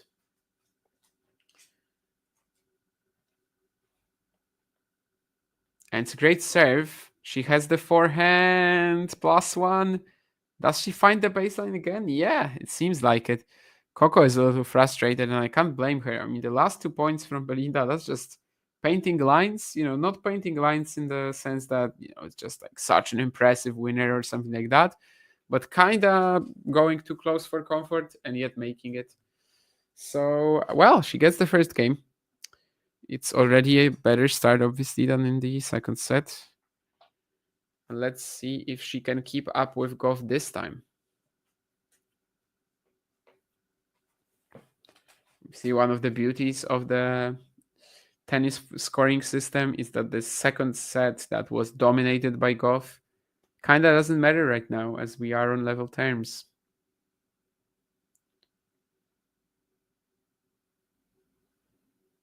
Coco should get this on the drive. Yes, indeed. It's again the very aggressive +1 forehand that just allows her to close out the point in 2 shots, whereas perhaps in the past it would have been much more tricky for her. The drive also not that easy. As you can see, she's hitting it from even before the service line, but it's just really good.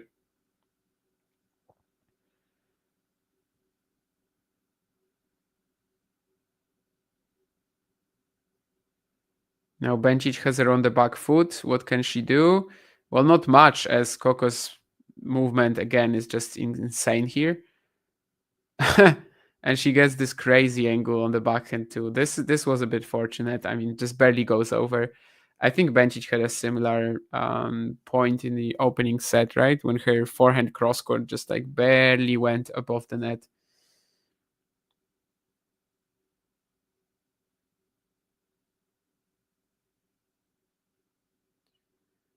And after that, I mean, there's just nothing that Bencic can do. She can just play the shot back to Gauff, and Gauff has the fully open court, doesn't miss it. Very nice inside and backhand pickup as well. This is so early. This is just, again, a shot you have to be a little bit creative with, but Coco does it so well. So it looks like this service game might be pretty much done and dusted at this stage.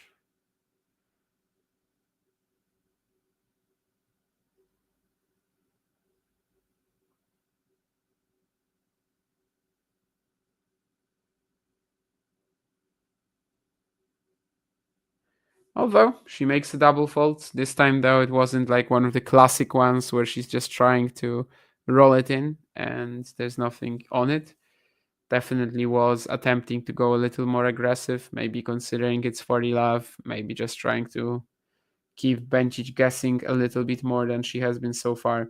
Either way, it's still 40-15, but once more a second serve could fall into some unnecessary trouble, just like people fall into these unnecessary 5-setters, apparently.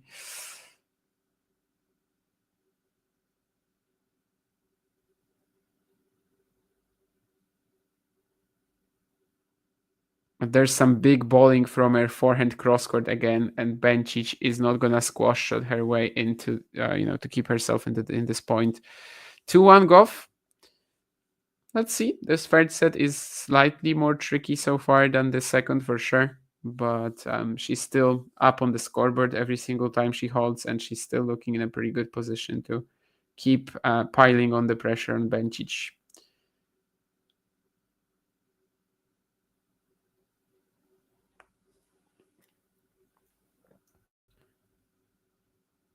Brandon Holt 2-1 up. I'm sure everybody in the chat is excited about this match. How good is this? Was this about Holt Kopshiva? Probably not.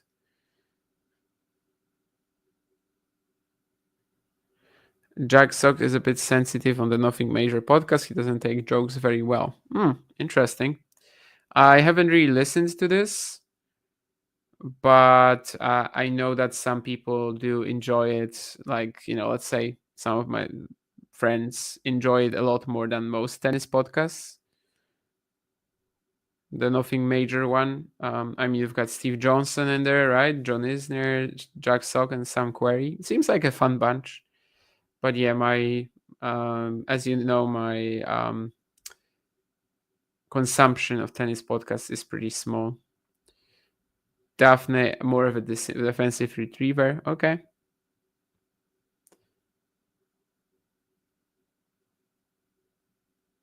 Where is Dr. Vansh tonight? I'm not sure.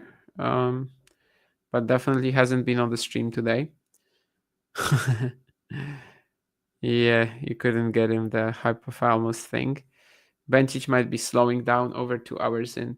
Yeah, I think generally from the second set, like we haven't really seen anything different, right? I mean, from when Coco broke in the second set, that's already when she started dominating Bencic. Like we haven't seen a drop off in intensity from Belinda because it's already dropped in the second set. Was it kind of like physically related? I don't know. But right now, it just seems like, yeah, it will be a struggle for her to keep up with Coco if she's able to. Incredible effort. But doesn't really look like it at the moment. Still on serve, though. I mean, as long as she's on serve, obviously, it's not like she's going to complain. That final on Taburi, by the way, pretty enjoyable so far. Kopshiva hit that great pass, the redrop earlier. Rallies have been quite exciting for a Brandon Holt match. I'm sorry.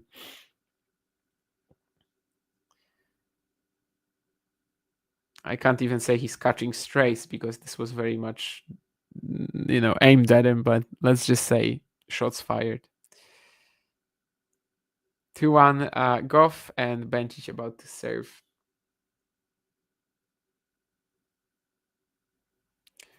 The first set, I guess, all the way until the first 3 games she was holding easily, but after that, generally, there were issues. It wasn't that obvious, and it just keeps going like this, especially when Coco is hitting these returns cross court of the forehand. This shot has probably been the most important, honestly, for Coco today. Forehand return cross court. Just so many of them that are ridiculous and instantly put Belinda on the back foot.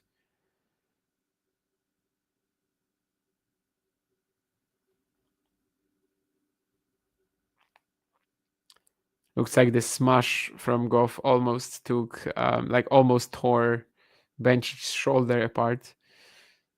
Anyway, love 15.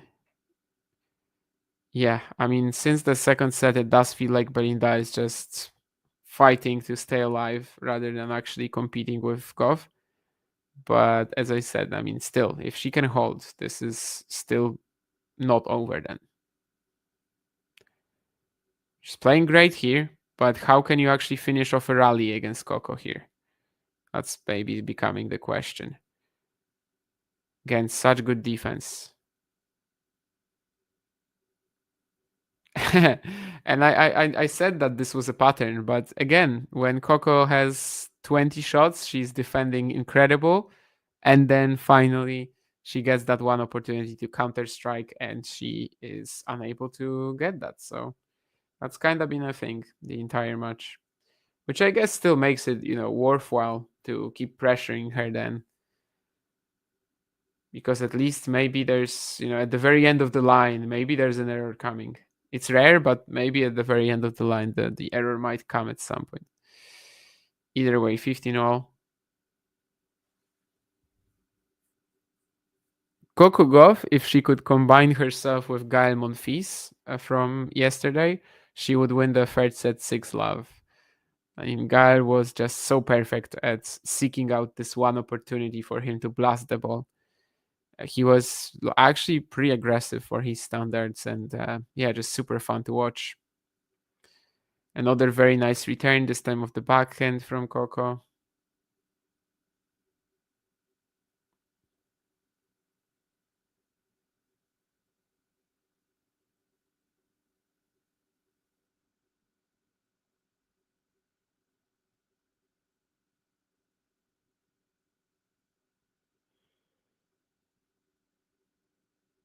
$15.30, Belinda under pressure again. Some good hitting, but currently it's just not really like luring out errors or forcing them. However, eventually Gauff actually misses a ball here. She's not as vulnerable anymore to some of these like flatter shots at her forehand, but that doesn't mean she's never gonna miss it. It's still a thing.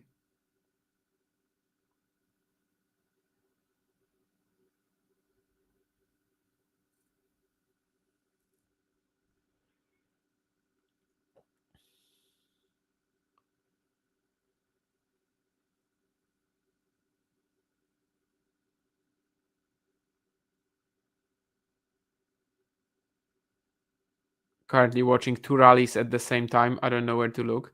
Either way, Bencic kind of on top of the point, but so tough to get anything out of Coco, and eventually it's going to be a forehand error from Belinda. At the same time, I'm seeing that Kopchiva has a shot to break Holt, and he will actually, as Brandon misses a smash. He was lured into the net by the Czech with a classic trademark backhand dropper that he has. He has like one technique on the backhand drop shot. It's always the same, but people still can't read it. And anyway, he gets the break. But also Gauff is about to get the break for 3-1 in the third set. And a second serve of Bencic here. We've seen a number of spectacular returns from both players, perhaps even more so from the American today. Let's see if she can produce another one. in this really important moment. It's a good return. I don't know about spectacular. What's not spectacular is the forehand she's playing here. And this kind of, is the old Coco forehand error. You can see how even she was. Well, I mean, the inconsistencies of her contact points that previously had bothered her. That's kind of how it appeared, right? I mean, she just wasn't setting up for the shot well with the feet, and maybe a little too tempted to simply claim the point right there and make sure that that she goes up. Either way, she now misses the return here, so Bencic has a chance to go 2 games all.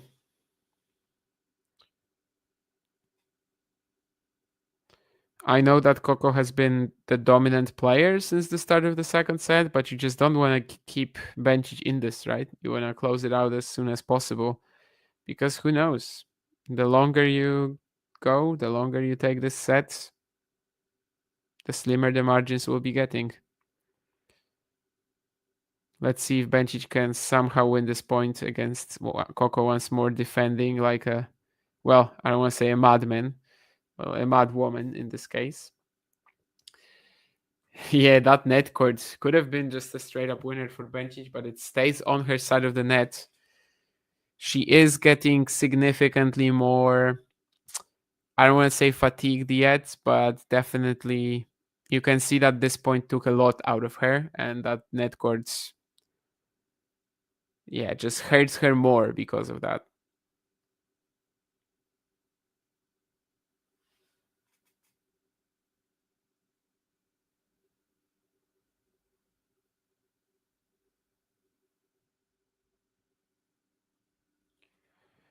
And that forehand unforced error will also be quite disappointing for her. I mean, semi-open court again. Just doesn't feel like there's that much control anymore in Bencic's game right now. The winners basically stopped coming, right? She's not really able to find her way through Coco anymore. She needs to rely on some errors from the American. She's sometimes delivering, but not always. And a second breakpoint for Gauff for what would feel like a pretty nice lead, especially if she consolidates. And yeah, it's again, Bencic hits the tape, but this one is just going to go out of the backhand. She's very disappointed about it, but I think some of it is also just the physical intensity getting to her by this point. So Coco is 3-1 up in the third set and looking good if she can consolidate here in order to advance to the quarterfinals, where she would face whom?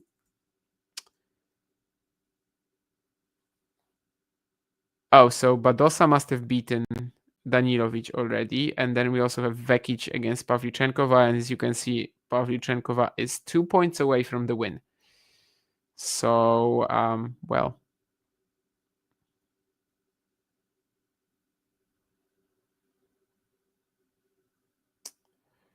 I don't actually at this point in time. I'm struggling to remember who is in whose quarter.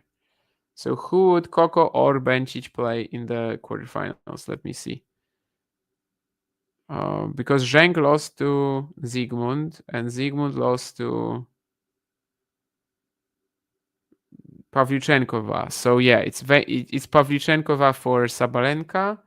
It's actually a matchup where I think Anastasia has a good head-to-head, doesn't she? Or am I talking like complete BS?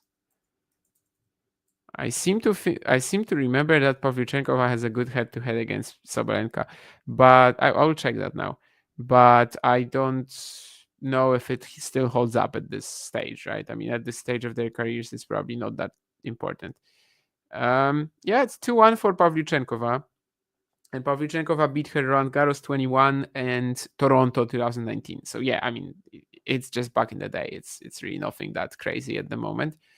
But still, and also Badosa would play Gauff or Bencic. I think we've seen a Gauff Badosa last year too, right? Was it one of the slams? No, I don't think it was a slam. But I'm pretty sure we remember Gauff Badosa somewhere. Oh, Badosa beat her, right? Sorry, Badosa had a set against her in the Asian swing, or my memory regarding WTA matchups can be a bit fuzzy, to be honest. I just don't follow that much. Yeah, she took a set in Beijing. That's the match I was thinking of. But she also took a set in Rome. This is the one I forgot about. And yeah, Madrid 2023, Badosa beat her. I remember that one too because she was just like rolling the ball to Coco's forehand and getting the errors. Of course, this isn't really a possibility anymore. If you play like this against Coco at the moment, you're gonna get burned. Honestly, if you play like anything against Coco right now, you might just get burned. She is that good at the moment. And as Jake says in the chat, I mean, she is just, yeah, effing tough. Let's see. 30-15 here.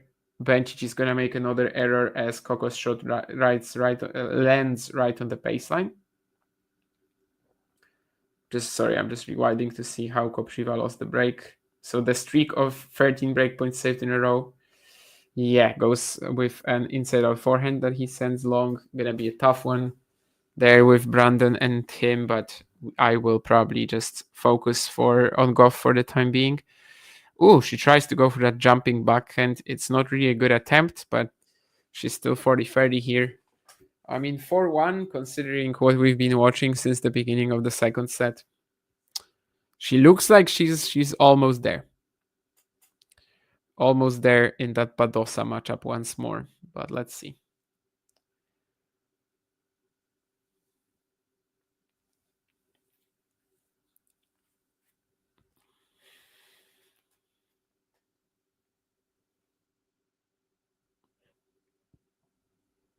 And yes, indeed, second serve at the body of Bencic. Belinda tries to step away with the backhand and does not move away in time.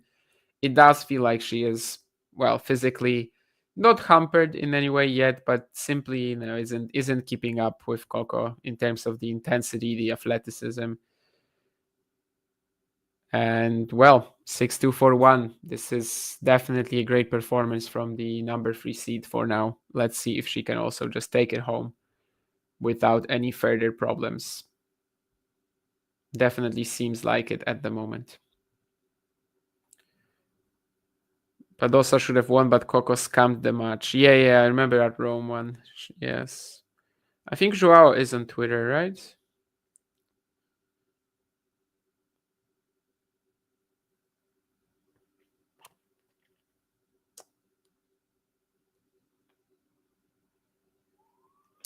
Well, obviously you're very right, Dave, that the short rallies are actually what wins matches generally. Even, not other than them being 50-50, the longer baseline rallies, they're also not as frequent, which is even more important. It doesn't help that Coco is that Bencic is serving behind. Yeah, gonna suffer it for 5, but first she needs to get there. And of course, at this point in time, it's looking very unusual, very unlikely. Sorry. Yeah, I'm pretty tired too, as you can hear. 5:30 in the morning my time, but I will still try to watch that non-taburi final for sure, and then we'll see about the men's action. What is Kopchiva's style? Flat hitting, generally taking the ball pretty early, and being aggressive with that. And at the backhand drop shot is actually such an important part of his game that I think I can also mention that. But yeah, he's pretty flat, likes a low contact point, low ball, fast-paced rallies. Like if you get him into a matchup with, let's say, I don't know, last year, for example, he played Norbert Gombosch and had a bit of a master class against him. So like someone who also enjoys that sort of a pace in the rallies, he's going to be brilliant to watch then. If you give him somebody who's going to be like throwing him off, adding, oh, wow, that's a crazy forehand winner from Gauff off the tape. I mean, yeah, this is just pure luck. But I mean, at this stage, it just doesn't really feel like she needs it. Anyway, what I'm trying to say that if you give Kopchiva like that sort of a super fast low ball in the rallies, he actually can look fantastic. He can be like straight up at the 100 player, but he has been a little overwhelmed right for the most part whenever he played some top guys. He has a top 10 win though, you might remember. Vit Kopchiva defeated Denis Shapovalov in Gstaad. I know that this is not a particularly impressive win. Denis on clay. I kind of have this theory that if you gave Shapovalov to like 50 players ranked between 150 and 200, Then on clay, like 10 of them would beat him maybe sometimes.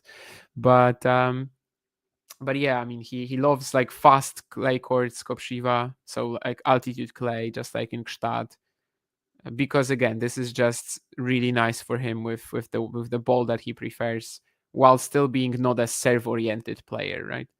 And Jake, you probably might remember Jaroslav Pospisil from back in the day, almost made the top 100. He is his coach he has been for like 8 years now. They've been playing a lot of doubles together as well, because Jaroslav is like still, well, not as active anymore. I think he plays like 2 events a year, but still keeps some good tennis form. Tennis form, by the way, haha. Anyway, 2 breakpoints here for Gauff. This is really running away from Bencic, but yeah, it's just what we've been watching since the beginning of the second set, right? There's no like change up here really. I actually also want to see like how many winners this set they're hitting, because you might remember in the second set it was 17-2 for Gauff.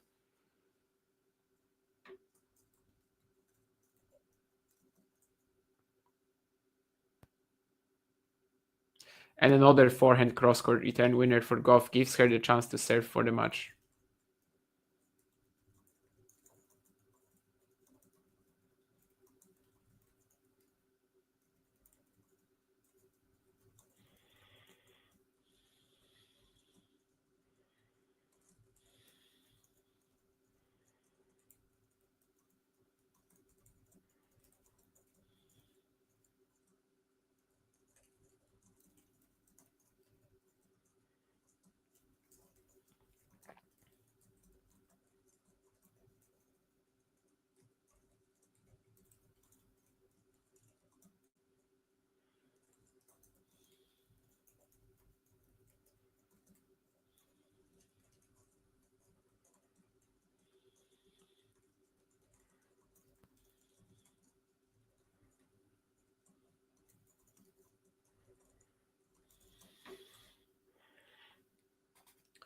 Bencic throws in the drop shot again. As I think I said a few games earlier. At this point in time, I mean, you just kind of have to try something else, right? What can you do? But she still loses the point in a funny volleying exchange. I think 100% she should have won that Bencic, but there's one volley that she's not too clinical on here, and that's already enough to let Coco back in. Good reactions, very good. Again, just reach from the American too. And it's a very entertaining rally, that's for sure. This will make the highlight video. Of course, the highlight videos at the Australian Open, well, they're far from perfect, let's just say that. But this one should definitely make it. And now she's just 2 points away. So in the second set, Coco had 17 winners to Belinda's 2. And in the third set, I think it's like, 9-0. So this is 26 winners to Belinda's none to Belinda's 2 in the last 2 sets. None in this set. She double faults, but again, this is probably not going to be mattering here, but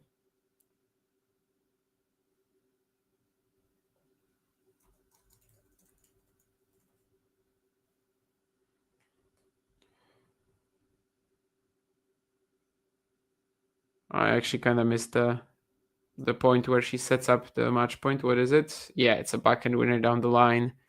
2 match points for Coco.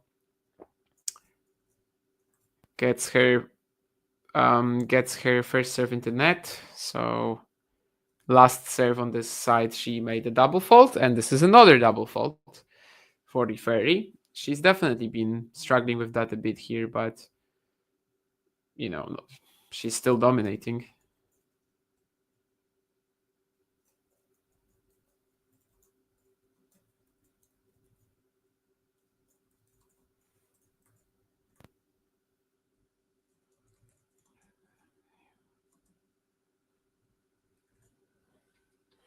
.40-30. Let's see if this is the last point of the match. Yes, it is, because Bencic fires a forehand return long and wide.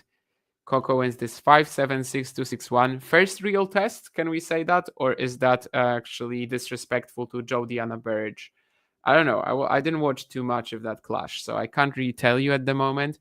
But yeah, what happened today? I mean, Bencic played an incredible opening set. Absolutely. I mean, she was so intense. The work she had on the angles, the aggressive flat hitting, which kind of dialed down later on. I thought that was just definitely the best level we've seen from Belinda since her comeback. But from that early break in the second set, I mean, Gauff just took over completely. We were mentioning that forehand cross-court return, which was absolutely fire. Defense just unbelievable, and yeah, just hitting 27 winners to Belinda's 2 in sets 2 and 3. That's just insane. I think she had more winners in the opening set too, despite Belinda playing so aggressively, but still it was like double digits, right? And she just literally never could wrap up the point against Coco anymore after the second set. Fantastic stuff, absolutely.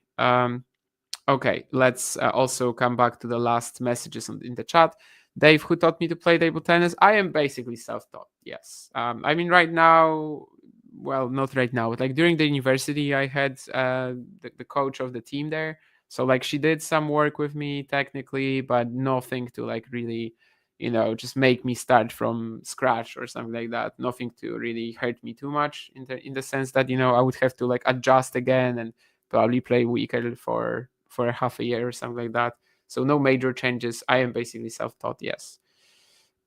Quick predictions on who will win between ADF and TP, as well as Zverev and Humbert. I think it's going to be a day of the favorites. I think Zverev and Tommy Paul, a better server with the same shot-making qualities as ADF, with better athleticism as well.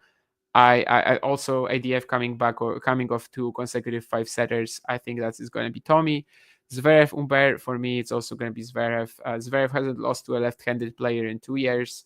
Humbert had a right shoulder issue against Fils. I don't know how serious it is, but Zverev just seems like too much of a powerhouse right now. Plus also the fact that, you cannot abuse that lefty advantage you generally tend to have against him.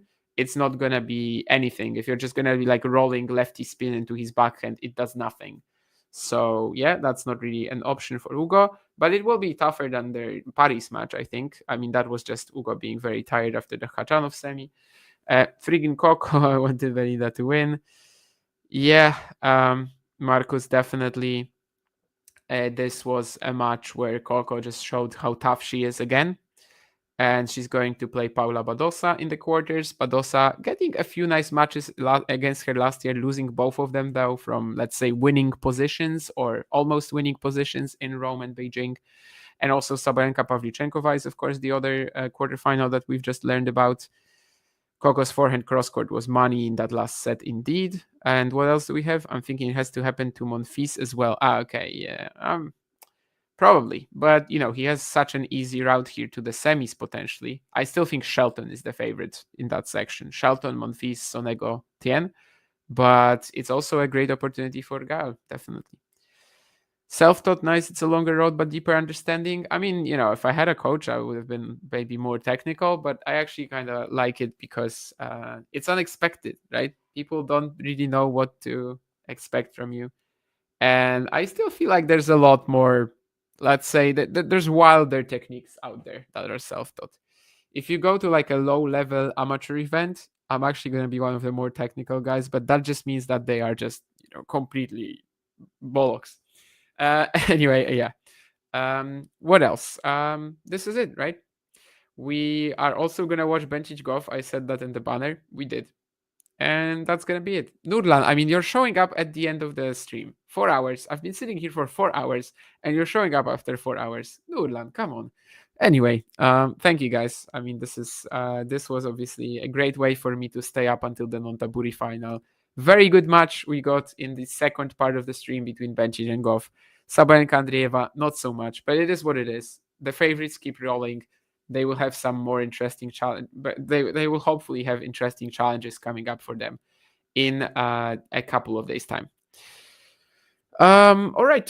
Thank you guys, and I'll see you guys on some other talking tennis content. We definitely will have last ball drops. I'm not honestly sure if I'm gonna be on it yet, but either way, someone will be, and see you guys pretty soon. Bye. If you enjoyed this video, make sure you hit that like button. Don't forget to subscribe and click that notification bell so you don't miss out on all things tennis.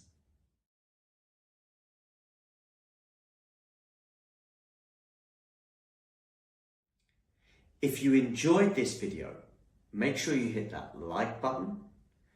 Don't forget to subscribe and click that notification bell so you don't miss out on all things tennis.